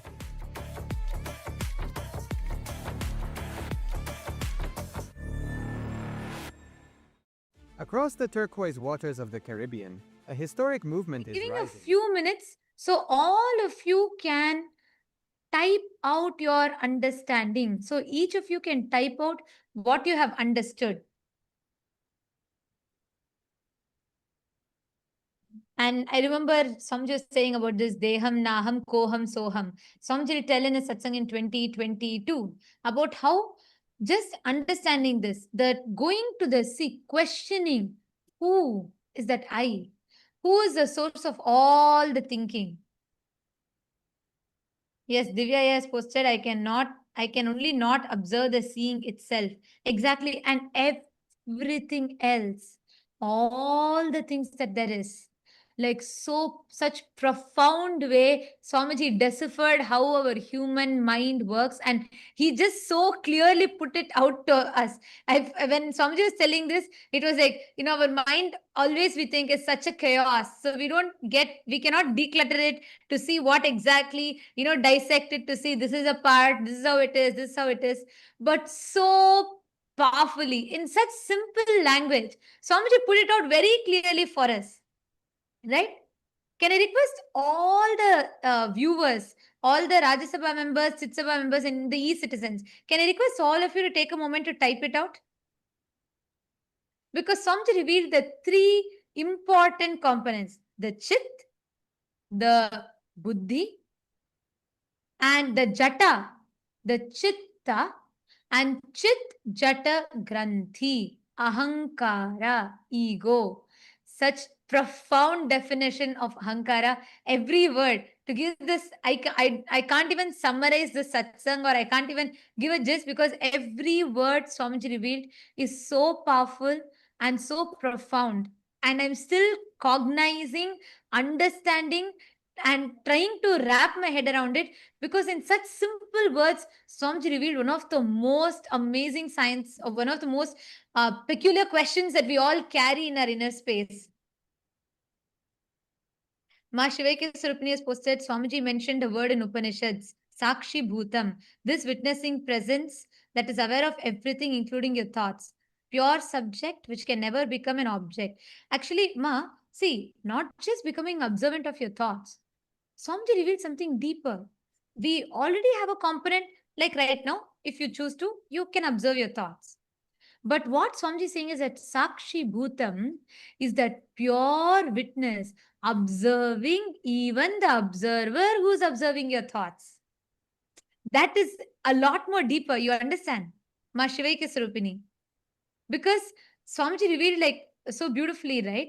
There is, right now, if we close our eyes, we know the part of us that's thinking. We can observe the thoughts. Like right now, I can observe what is running in me. But Swamiji revealed that Sakshi Bhutam is that pure witness being able to observe even the observer that is observing the thoughts. Means if you go a little deeper, not just you're able to observe the thoughts, you'll suddenly start observing that there's a part of you observing the thoughts. There is an observer observing your thoughts. Sri Divya has posted, what a clear and simple organization of the truth we are experiencing and being subject to. Absolutely, yes, I today, this satsang, I was so deeply able to connect to it, like so clearly, because the chaos that happens in our head, we just cannot understand it. Like Samji told, even when it is happening in Jata, like we assume the responsibility for it. Like it is though both the speaking, the thinking and the listening is happening in autopilot mode. But we assume the responsibility for it and we feel guilty about it. That is also not okay, but one level it's okay. But beyond that, when this leaks into the listener, means the thinking happens in the autopilot mode. From that autopilot mode, it leaks into your listening and we start executing it. We start acting upon it, making decisions upon it. That ahankara, that was so profound. Like the way Swamiji dissected all the three, the Chit, the Jata, and the Chit Jata Granthi. And also Swamiji told one powerful cognition from the whole satsang. What is that? Who can, all of you can post. Swamiji said, this is the most important truth. This is the powerful cognition. Can you all type it out?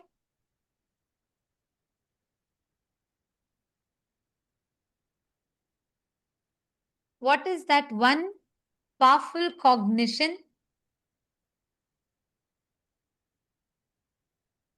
Vimal Patelaya, you have put ego stops you experiencing eternity. The stops you experiencing eternity is right. But Swamiji said something very specific. Yes, your name. And the most important truth, Swamiji said, the perceived continuity, because your name, everything changes. Your body changes, your thinking changes, your memory changes. And Swamiji said even, sometimes memory can even be fabricated by us. That was like another big shock. But anyways, so your memory changes, everything changes. But the name that you have, the perceived continuity the name gives, stops you from experiencing eternity. Wow. Just wow. What an amazing truth. Yes, Shiv Panditaya, your name gives you a sense of continuity, but you miss that you are eternity itself. Yes. And not just it, it stops us from experiencing the eternity because it gives us a sense of perceived continuity. It stops us from experiencing eternity.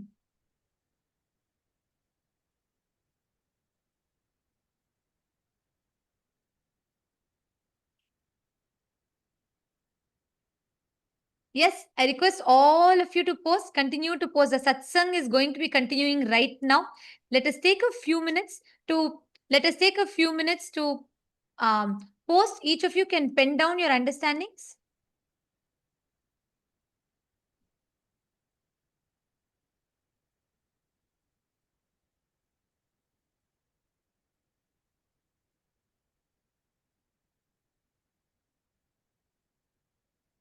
I'm seeing so many of you have posted. So many of you are posting your clicks.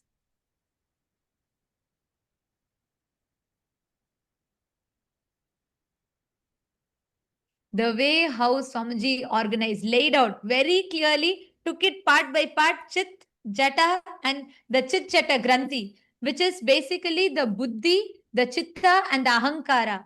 And so precisely laid it out for us so we can understand our mind. Ma Nityanateshwari's posted, it was wow. And Marashmi Dubey, that's correct. Yes, that was the main powerful cognition. The name gives that perceived sense of continuity, stops us from experiencing the eternity. And we are going to be, the satsang is going to be continuing. We are going to be continuing the satsang, requesting all of you to please remain seated. Let us type it out. Let us type out the understandings. In just a few more moments, the satsang is going to be continuing. The powerful truths that Swamiji is revealing.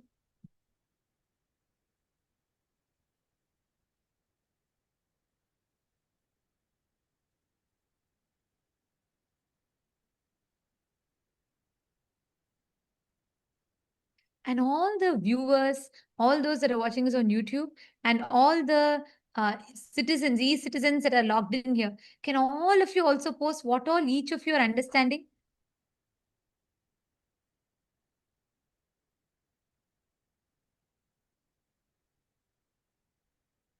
Ram R has posted, my biggest click is voice is a body process. It's not an I. So the same voice every day is not I continuous. Actually, yeah, see, Swamiji told, right? That voice, if you try to find the source, who's creating these ideas? What is the source of that autopilot thinking in us, that ahankara? Just when Swamiji was telling it, I was having that question, and Swamiji so beautifully answered. You cannot put your finger to one particular point because it's a summation of all the cognitions, words, dialogues that you've had from your parents, teachers, school, religion, church, so many different concepts. A summation of all of it together. Om, om, om. Blessings to all of you. Sorry for the technical glitch. If you are able to see me, hear me, please wave your hands. If you are able to see me, hear me, please wave your hands. Report. Om, om, om. Om, om, om. Listen. Yes. We have been conditioned to believe. Listen. I was explaining about Sarvadi Sakshi Bhutam.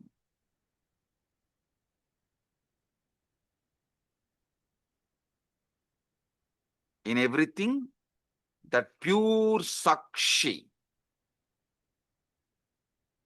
In the West, we have been conditioned to believe that consciousness is something the brain produces. Like how the liver produces bile.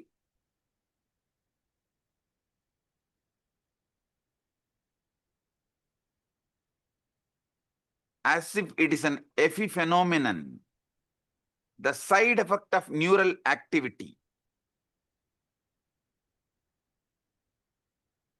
How many of you understand this is not a complete, perfect, or truthful understanding?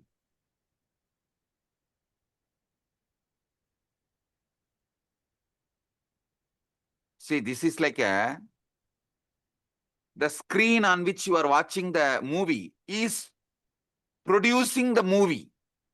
If someone tells that screen on which you are watching the movie is only producing the movie, how foolish it is. Same way, the screen receives the signal and shows it. Same way, brain receives consciousness, but not producer. So understand,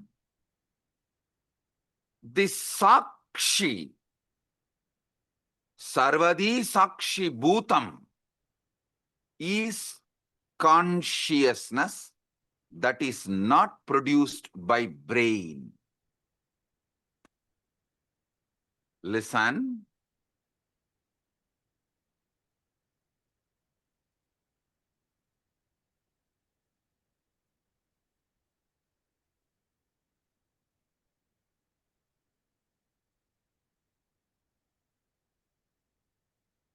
All Vedanta Sampradaya, Advaita, Dvaita, Visishtadvaita, Shankara Advaita, all of you should know, the classical Advaita is different from Shankara's Advaita. Many of you are thinking Shankara is the Acharya who promoted the Advaita. Sure, but his school of Advaita is not as the classical Advaita. If you go and see, read, his own guru's guru, Shankara's guru Govindabhata, Govindabhata's guru Gaudabhata. Gaudabhata's Mandukya Karika, if you read, you will get the glimpse of the classical Advaita. And if you read Shankara's Advaita, means his own books, the books he wrote, like Viveka Chudamani, all of it, the Shankara's Advaita is different from classical Advaita. Listen, all these Advaitas, Advaita, Visishtadvaita, Dvaita, Shuddhadvaita, all Advaita, all Vedantic traditions accept the one truth. Consciousness is the fundamental ground of the being. That Sarvadi Sakshi Bhutam, which I was describing,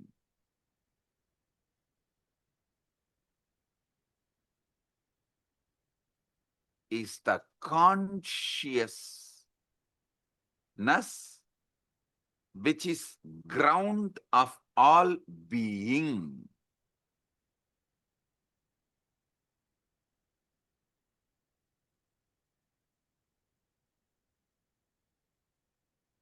Listen, if you want health, you need to get involved with your body and do yoga. If you want enlightenment, you need to get involved with your inner space, consciousness, and see what is going on and awaken yourself. What?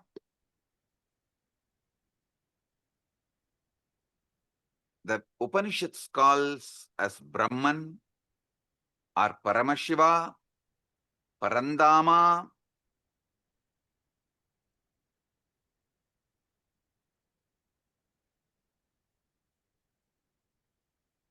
that is that Sarvadi Sakshi Bhutam. When that mirrors in individual being, we call it Atma. Atma is that Sarvadi Sakshi Bhutam in individual.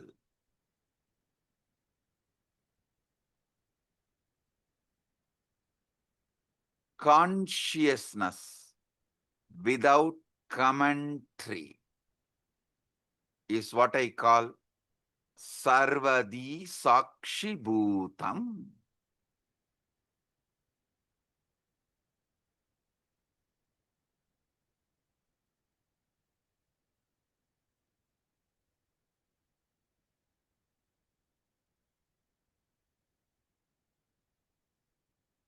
when you are in deep meditation, ajapa japa, or after puja just sitting in unclutched space,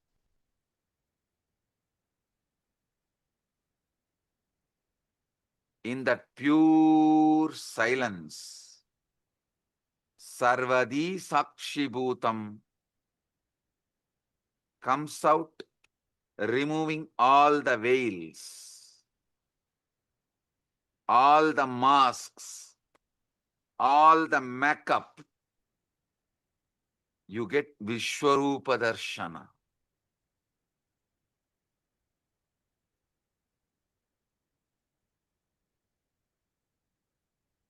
You become vivid, real. The commentary inside you stops, but that Sarvadi Sakshibhuta remains. How many of you experienced it at least once? Raise your hand. During initiation or unclutching. That's all. Listen. Listen. The true nature of consciousness might not be the inner voice at all, but the Sarvadi Sakshibhutam, in which these voices come and go. They all come and go.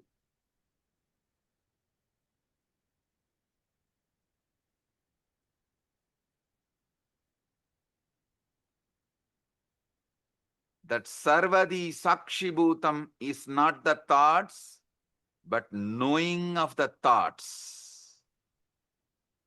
As soon as you try to grasp this pure awareness, to hold it, examine it, it slips away. It disappears. Like you try to hold the river in your hand, in your palms, it disappears. It slips away. The very act of trying to observe it turns it into an object which it can never be. So you can only be. The observer who observes the observer.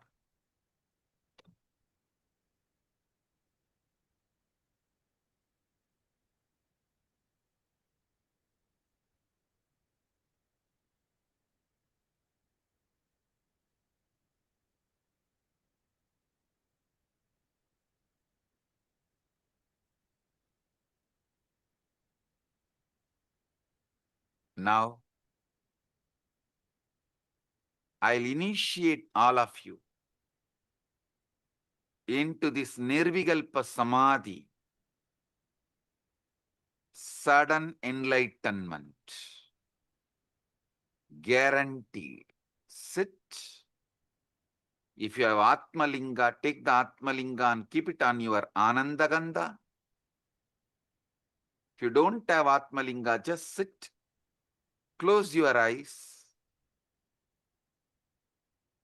See who is thinking, who is listening to thinking, who is observing the thinking and listening, who is observing the observer.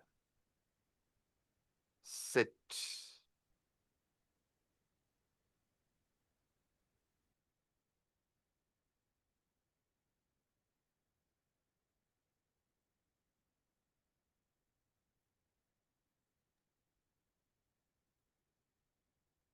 Sarvadi Sakshibhutam.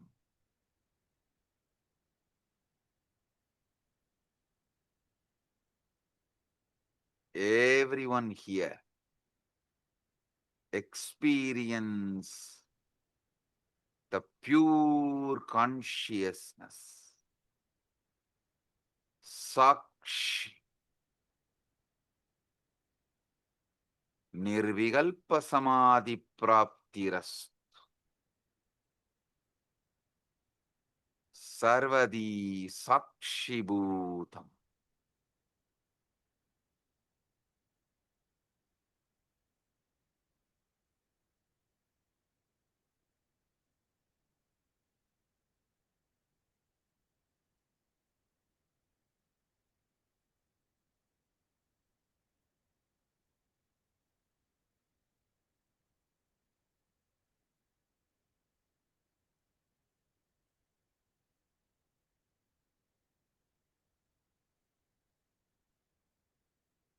Anecha degam manaso javiyo nainadevo apnuvan purvamarshat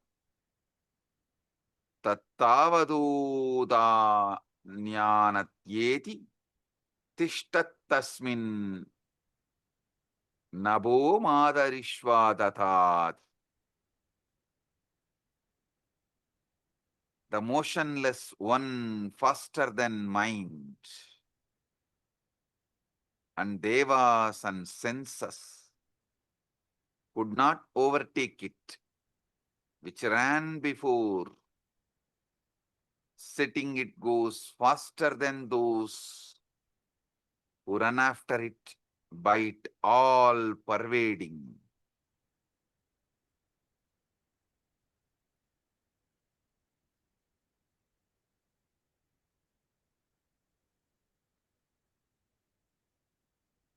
This is the all pervading,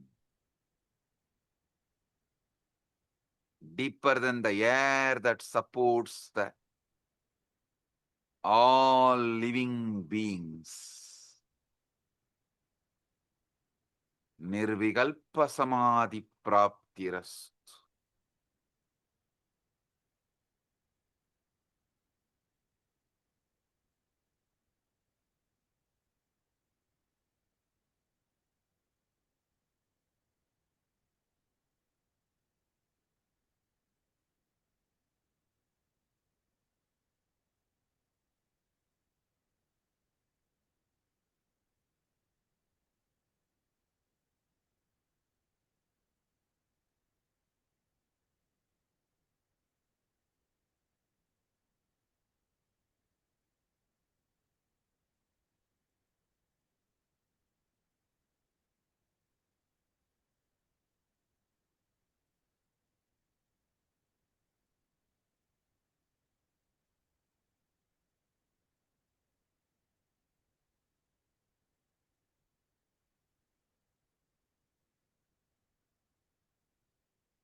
Tattvamasi.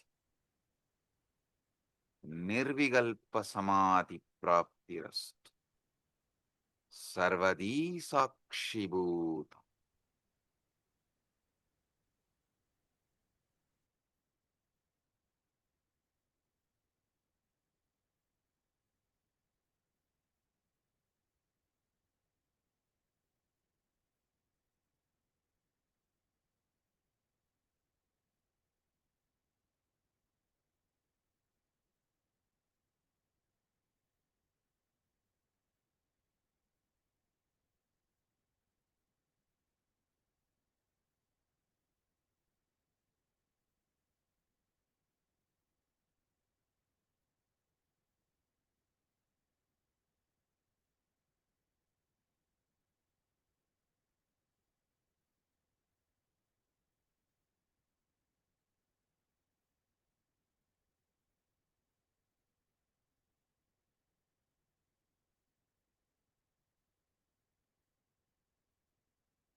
Om. I bless you all with Nirvikalpa Samadhi, Paramadvaita.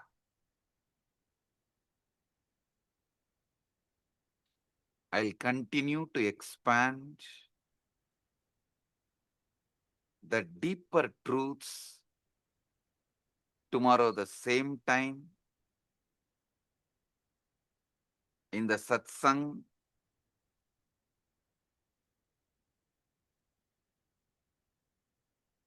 Again tomorrow same time, 7 o'clock, 7 p.m. EST. We'll have enlightenment guaranteed initiation sessions. All of you are welcome to experience deeper truths. I'll explain how the Chit and Jata can be used, manipulated for your sudden enlightenment. With this, I bless you all. Paramadvaita Praptirastu.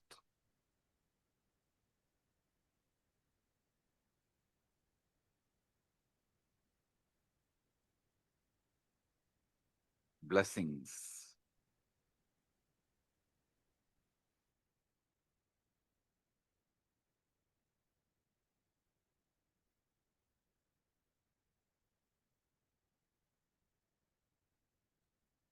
Let us all bow down, offering our gratitude to Swamiji.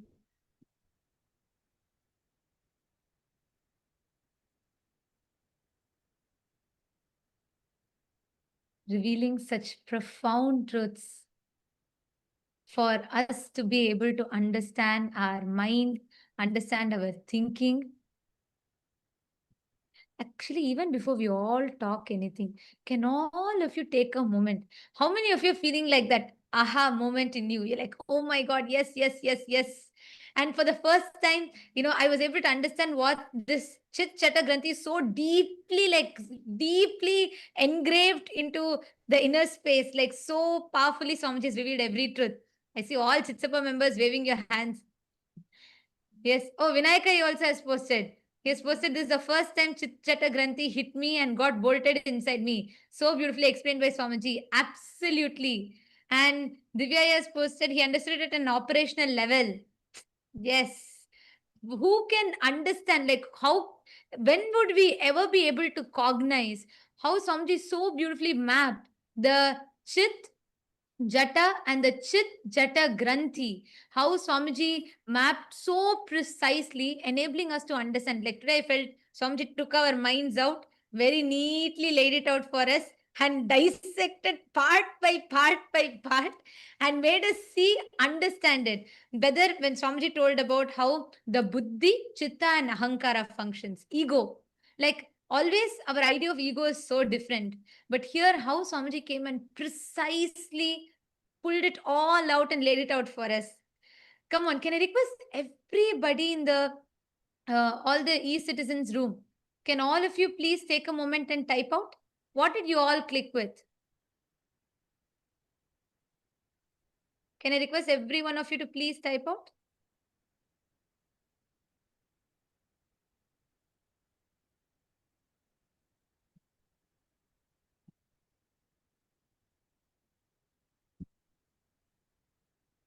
Requesting all of you to please take a moment, please type out.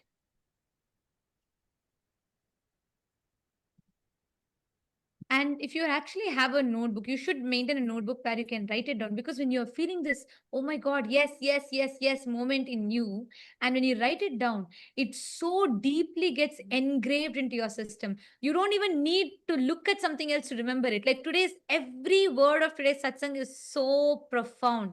From the very beginning, how Swamiji revealed about the thinking process in us, what we think, the autopilot mode. We think, we assume responsibility even when our mind, when our thinking happens. The listener and the thinking, both are happening in autopilot mode.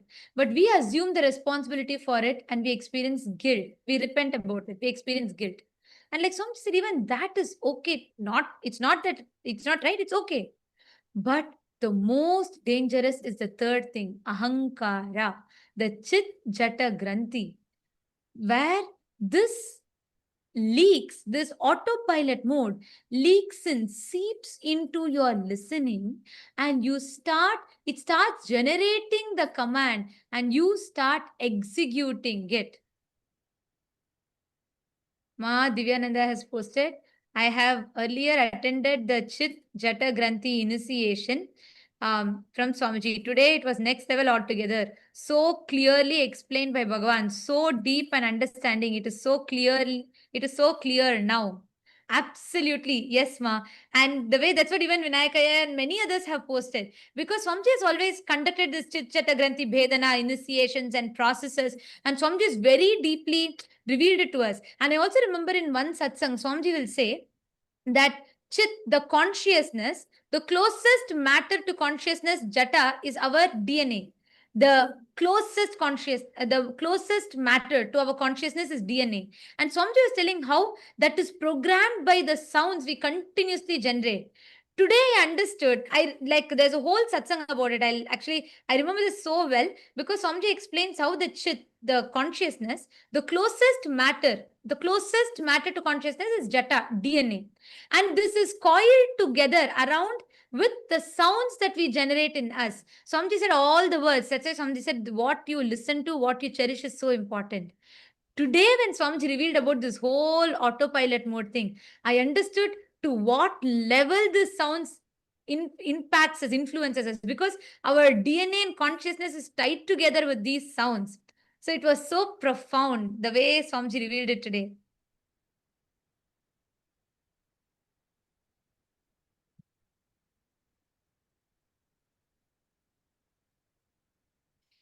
And yes, can I request all the others, even Paramashiva Sena participants, can I request you all to take a moment, write it down? What did each of you understand? And once you have written down, you are welcome to come up and share your clicks. If you allow me, I can go on for the next 1 hour because I'm like so excited with every truth about Swamiji's words, every single truth that Swamiji revealed today. But I also like to request and have all of you come up and share your clicks, because this is a space in which power manifestation happens. How many of you are feeling so fresh? Like your whole brain is feeling so fresh, so wow, so aware and so conscious?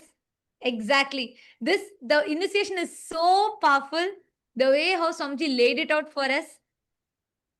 Anyone in Saint Kitts wants to come up and share? In Saint Kitts, once you have written down and if you have processed, if you have wrapped your head around it, you can come up and share.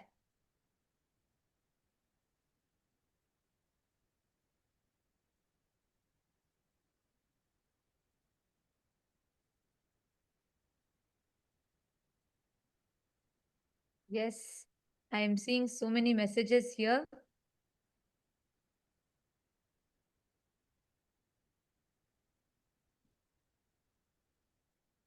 Ma Prematavasi has posted, the delusion of continuity is useful for social interactions, but not truth. Brain receives consciousness and not produce it. Ajapa Japa makes us observe the observer. Ajapa Japa itself, yes, that's one tool, but Swamiji gave that as an example. See, that Sarvadi Sakshi Bhutam, that pure witness. And today when Swamiji told, Swamiji explained in that pure witness, that Sarvadi Sakshi Bhutam only, all the things happens, your identity, thoughts, everything is getting created in that pure consciousness, but that is not producing it. Just like the theater screen is not producing the movies, that is not generating the movies, that's just a mere screen on which all the movies are projected. And I was able to understand this deeper because over the last few days Swamiji has been explaining to us about the focal point, right? How the focal point is where all the things simultaneously, spontaneously keeps happening. It all comes and goes. Fabio Aya, Ishana Fabio Aya has posted, the way thoughts work has struck me, and knowing that there is a name and that pure awareness is pure observer that removes the makeup. So it gives me an awareness of meditation and the effects it has on the thought process. Gratitude. It came at the right time. Yes, exactly. Thank you, Aya. Thank you for sharing. Ishana Fabio, Aya.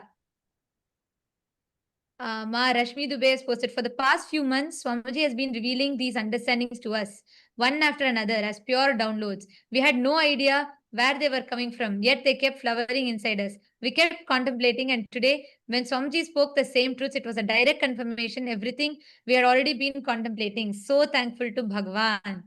So beautiful.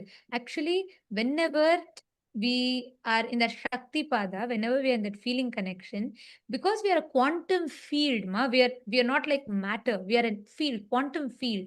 The moment you connect, the whole being and body raises to that higher space. That's what is Shakti Pada. And in that Shakti Pada, you are able to receive from Swamiji with 10 times more intensity. I don't even think 10 times is it's there's like, it is just instantly you'll be able to receive these experiences from Swamiji. That's what you have shared. Yes, my Isabel has posted, who's thinking, who's listening, and who's seeking. Sarvadhi Sakshi Bhutam. The beautiful explanation, Ma Jalandhara Sita has posted, the beautiful explanation of Sarvadhi Sakshi Bhutam. We chanted, but knowing what it truly means, the depth Swamiji explained, wow. Consciousness without commentary, that pure awareness, pure witness. Yes. For me, the best example was Ajapa Japama. When Swamiji said, like, that is so true, we chant. And when we are continuously chanting, like for example, whenever we manifest powers or whenever you do the Ajapa Japa of Mahavakya, we chant. And I have observed that, there's a part of me that is observing. But for the first time, I cognize that means there is another part of me that's observing my own observer. There is a part of us that's deep inside, pure Sakshi, witness, observing the observer. Yes, that is so beautiful.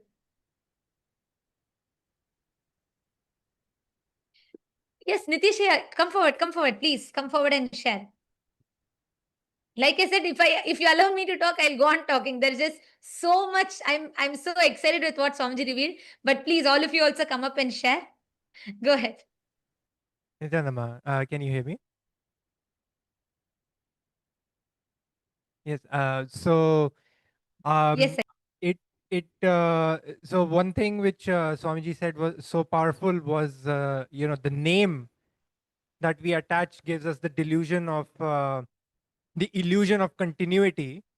It generated the click in me that the name is kind of we are attaching this label on ourselves, or it has been attached to us, that label, and that is what is going from moment to moment, Nitish, Nitish, Nitish, Nitish, and that's what's just kind of solidifying that identity.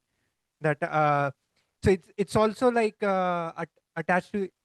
You can also think of it like the conclusions that we keep forming, the labels that we form on different things in around us, and those labels are what solidify everything as it is. And that gives us the illusion of continuity from moment to moment, and that's what keeps us in the either in the past, holding on to the dead past. So the Nitish 1 minute ago, or even 1 moment ago, is a dead past. So but that Nitish that carries forward in my consciousness, that label is what is giving me the illusion of continuity, and that's why I would stay the same, not grow. That would hold me back. But if kind of if I become aware of that, then that's what lets me grow and actually experience Paramashivatva, eternity, as Swamiji said. And Exactly. So beautifully said. Because also, like Swamiji said, that the perceived continuity of the name, the illusion of continuity that the name creates, stops us from experiencing the eternity. That was like so powerful for me also, like you said, because temporary continuity that we perceive makes us forget that whole eternity that lies in front of us. And Swamiji told that our body is not the same, our thoughts are not the same, nothing, our emotions are not the same. Even our memories are fabricated. That, like Swamiji said, even our memories are fabricated. Yet, just this name gives us that perceived sense of continuity, which stops us from experiencing eternity. That was profound. Go ahead, please. Yeah, absolutely. And I would also like to share one, like the experience that I've had with this question, which Swamiji, also said, who am I? Have this question, who am I? And, what I experienced was that, I would start observing the thoughts and try to figure out, okay, who is looking at those thoughts? And then I would kind of stop at, okay, this is me. I would be pointing somewhere that this is me. And then for a few moments, of course, I would be satisfied that this is me. I found me. But then I would realize, okay, but there, who is pointing to that I? So that I is the false identity, which, because I stopped there, that's why it became that false identity. But as I kept going back, that, okay, I'm pointing to that, so let me find who is pointing to that identity, that observer. And then again, after a few moments, I would get exhausted and stop there, that this is, okay, this is me, I'm satisfied now. But then, okay, who is looking at that? And keep going back. And I think Swamiji has described this as, you try to grab onto a soap in water, and the soap keeps slipping out of your hand. And eventually the soap just dissolves in the water and it just leaves the water, right? It just dissolves into everything. And that's when the experience of just being, you experience that, just being. So yeah, that resonated very strongly with Swamiji, what Swamiji was explaining today. Exactly. What Actually, Swamiji was explaining today. gave a Ishavasya Upanishad verse line, right? In 2015, Swamiji written, consciousness is manaso javiya, swifter than the mind. Like Swamiji told today, the moment you try to put a frame to it, anything you describe about it only becomes an attribute to it because it's already expanded beyond it. How much ever you try to describe it, you try to describe a consciousness, you try to describe saying, this is it, this is that, all of it. By the time your mind grasps it, it's already beyond because it's ever expanding, ever changing. Tadde jati, tanne jati, taddure tadvantike. It is like it's further than the furthest point, nearer to you than the nearest point in you, yet you cannot grasp it because if you try to grasp it, even whatever you've grasped is only merely an attribute. It has already grown beyond that. It was like so powerful. And also what you're telling, Aya, when we look back over the last 1 year, Swamiji has been preparing us step by step to receive this truth. Swamiji spoke about this seeking the source of the first person. Who am I? What am I? Why am I? How am I? And then there's a satsang. Swamiji has given a satsang series. Nitishaya, you should listen to it and you will really enjoy it. In 2016, Swamiji gave a satsang series on Kenopanishad. So Swamiji will say, don't ask who am I. You're already assuming there's an I. You already have an assumption about the I. Ask, by whom am I? Kene Shitam. That's why there'll be a verse in that Kenopanishad, which Swamiji will describe, where the verse will say that, like, Yat chakshusha na pashyati, yena chakshugumshi pashyati. Means, what is the source? Shrotrasya shrotram manaso mano yad vachoha vacha. Means, the life, what makes your ears to be able to listen, what creates the listening, like that. There's be a whole series of questions. Swamiji will so beautifully step by step guide us into asking that question, and so beautifully finally Swamiji will reveal how we are that, Swamiji is talking about that focal point in that satsang. And it's a very, very powerful satsang series. You should watch it because the thought current that you clicked with, you'll very, very deeper way you will understand what Swamiji revealed today if you watch that satsangs. That's like a prelude to this. So you should watch it. You'll understand it a lot more deeper and you'll be able to connect with it. Yes, absolutely. Yeah, I'll definitely watch it. Yeah, and one thing more, which was very, you know, it raises goosebumps in me. Today, when Swamiji was when he started the initiation, he used the word. He said many lines, but there was one word: motionless, but faster than light. This paradoxical, this kind of a thing. It just gives you it takes you beyond logic, and trying it kind of connects you to uh, the expansiveness of this state that Swamiji is initiating us into, motionless but faster than light.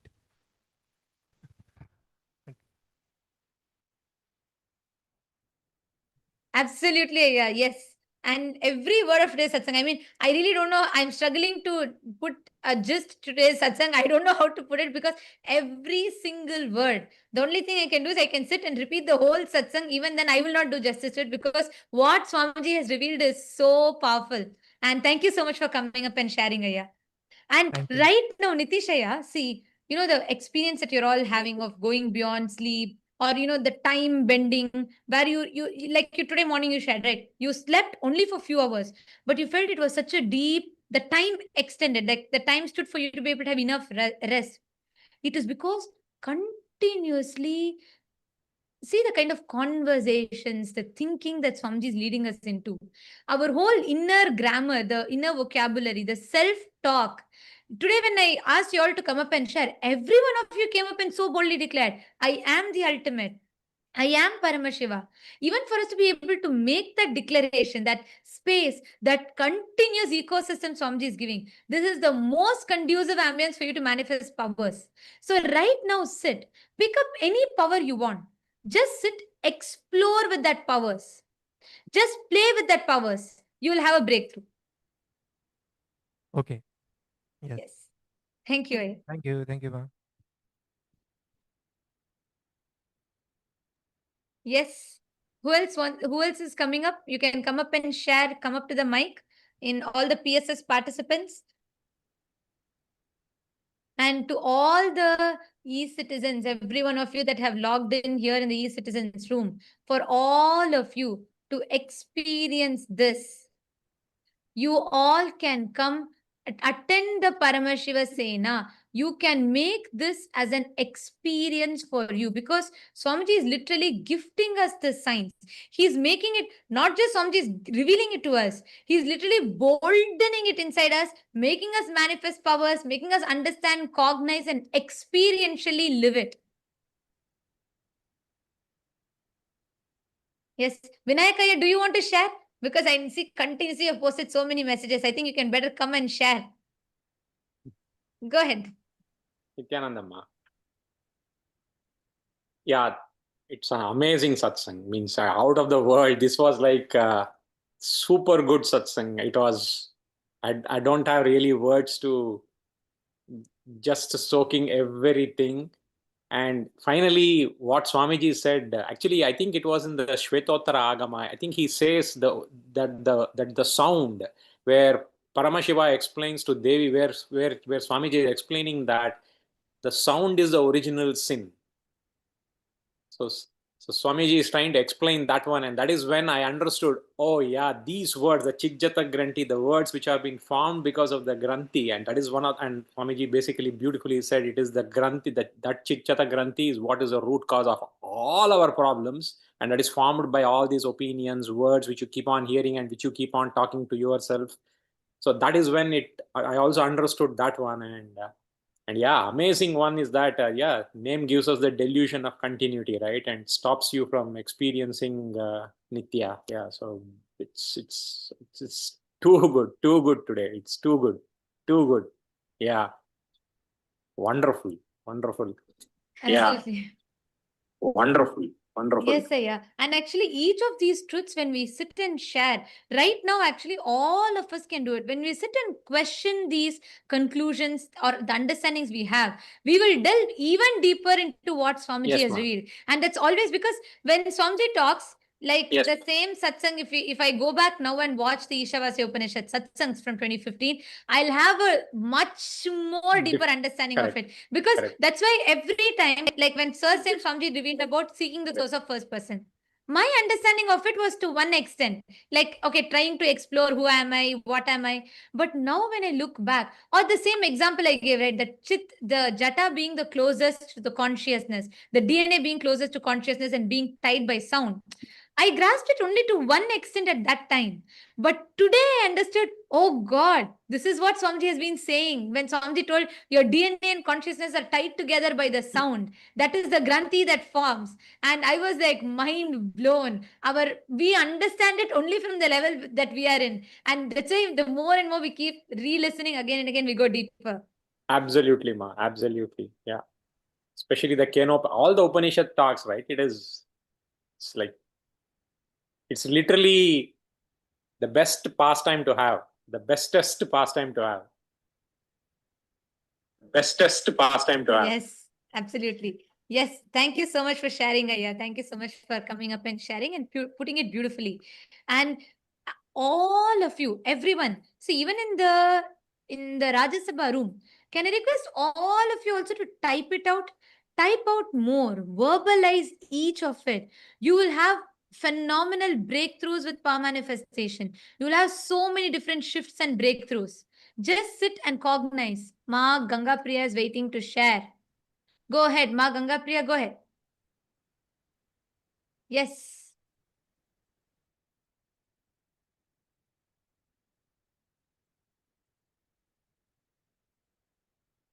Consciousness, Ma, no audio is coming through. consciousness is from the brain. We are the witness of thoughts in mind and the ego, ahanga, buddhi, and chitta. And the false identity is the chitta, jaka, and granthi. And the process of witness the sarvadi sachiputam is the buddhi, chitta, and the ego, and the witness of the observing. And the witness of the observing. Yes, just one small correction.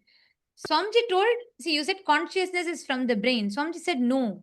Swamiji said consciousness is not from, it's not like how we understand as a neural activity from the brain. It's not from the brain. It's not from the brain. Yes, if you told, then it's correct. I heard it as you telling consciousness is from the brain. Because Swamiji said consciousness, like a brain just reflects it, like how a projector only projects the movie. Consciousness is not from the brain. It's not like a neural activity that happens in the brain which generates consciousness. That, yes, that's if you're told it's not from the brain, that's correct. Because Swamiji told it's not from the brain specifically. Yes, that's right. Ma Ganga Priya. Listen, I want to tell this to you, Ma Ganga Priya.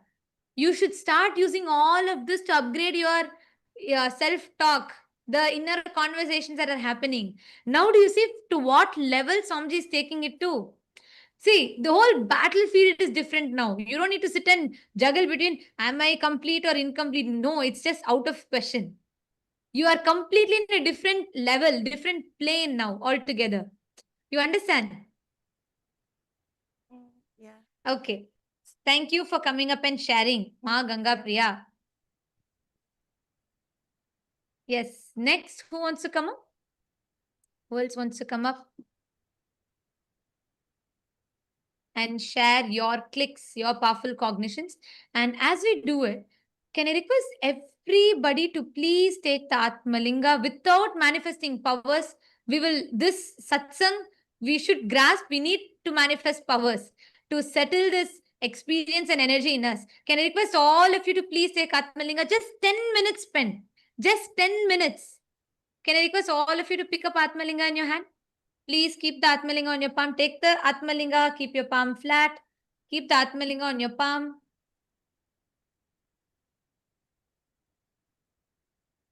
Yes. And just, you only need to do one thing. Just sit. Don't try to do you don't need to consciously intervene and try and do something. You're going to be just sitting and intensely remembering the words. automatically the consciousness will just manifest and you'll have a breakthrough. Ma Pamila Singh, Nithyanandam. Ma Pamila Singh. You also sit, hold the Atmalinga and manifest. Just 10 minutes. Bhupendra Ghodera Vaya. I'm not understanding your question.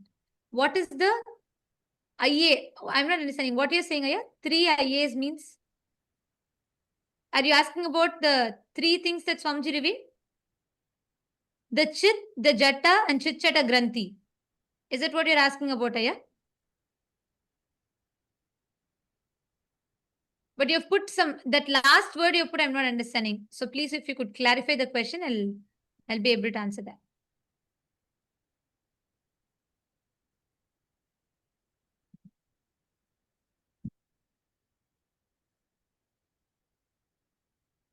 Yes, Ma Shivaika Sarupini, right. Somebody said the Chit Chata Granthi is what our being does, not what our being is.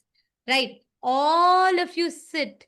Just remember Swamiji's words in you. Sit. Keep the Atmalinga in your hand. And again and again, let us resonate and become that pure Sarvadi Sakshi Bhutam. Even though there might be a part in you now waiting, expecting you to manifest, expecting you to do something, observe that part. There is another part of you that is observing it. Go a little deeper. There's a part of you, pure witness, Sakshi, observing the observer and the part of you that is manifesting powers, all of it together. Your focal point. Just experience that pure witness. Sarvadi Sakshi Bhutam.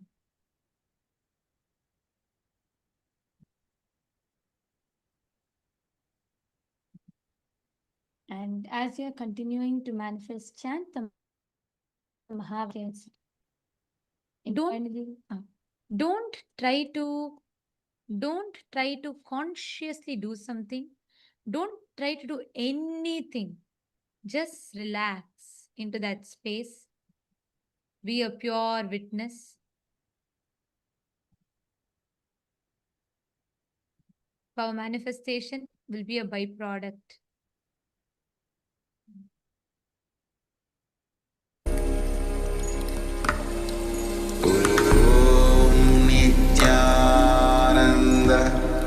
Paramashivoham, Paramashivoham. Om Nithyananda Paramashivoham,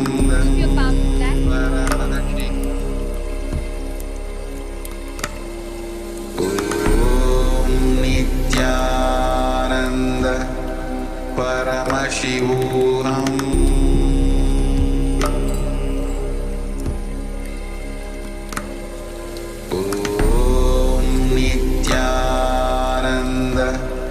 Paramashivoham.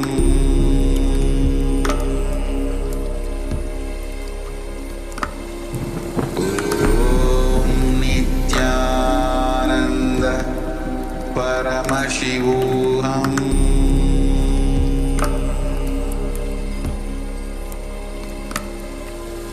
Om Nithyananda Paramashivoham. Paramashivoham.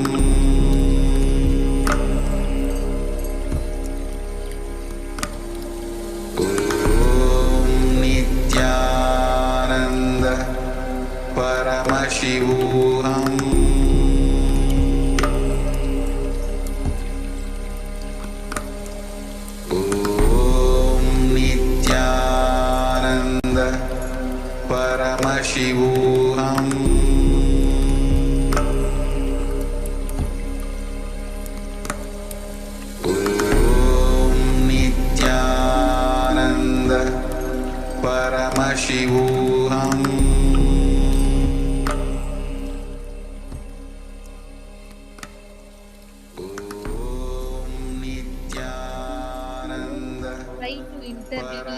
Don't try to do anything. Just resonate with the satsang deeply.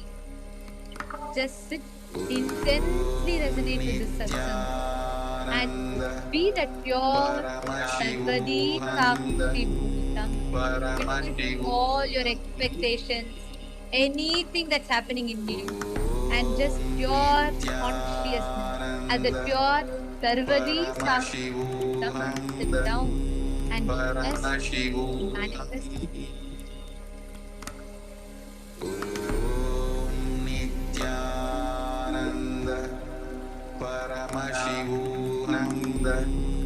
Paramashivoham. Om Nithyananda Paramashivoham. Paramashivoham. Om Nithyananda Paramashivoham. Paramashivoham. Om Nithyananda Paramashivoham.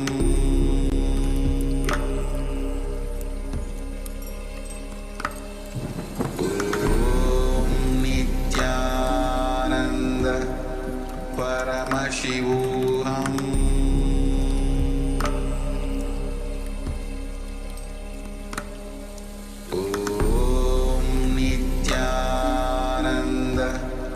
Paramashivoham. Paramashivoham. Om Nithyananda Paramashivoham.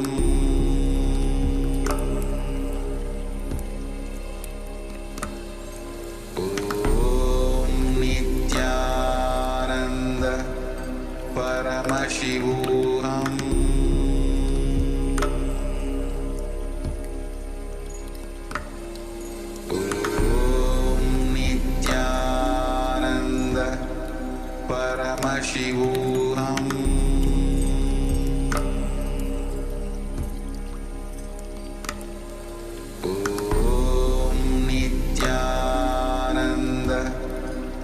Paramashivoham.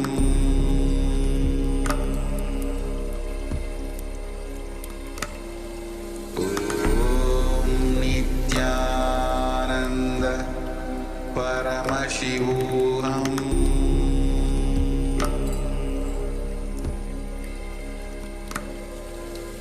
Om Nithyananda Paramashivoham.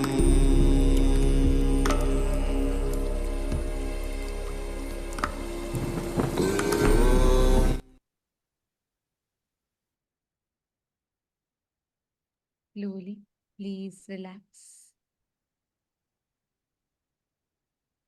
Just settle down in this powerful space and don't have any other distractions, any other conversations. Just when you go back, continue to think deeply because tomorrow we're going to go deeper into these truths. All of you continue to think deeply and just fall into the space. Like Swamiji blessed all of us, we will fall into that Nirvikalpa Samadhi. So don't have any other conversations or distractions. Just enter into that pure Sarvadi Sakshi Bhutam. And let us all offer our gratitude to Swamiji, bowing down to the divine lotus feet of Swamiji and concluding with the Purna mantra. Om Purnamada Purnamidam Purnat Purnamudachyate Purnasya Purnamadaya Purnameva Vasishyate Om Shanti Shanti Shanti Hari Om Tat Sat Sarvam Bhagavat Shri Nithyananda Paramashiva Padukarpanamastu Om Nithyanandam. Thank you all. And to all the e-citizens, every one of you that joined us on YouTube, Facebook, you all can stay tuned. We will be notifying for all of you regarding tomorrow's satsang. 7 p.m. Eastern Standard Time will be the satsang. We invite all of you to join back. We thank all of you for joining with us today. Nithyanandam.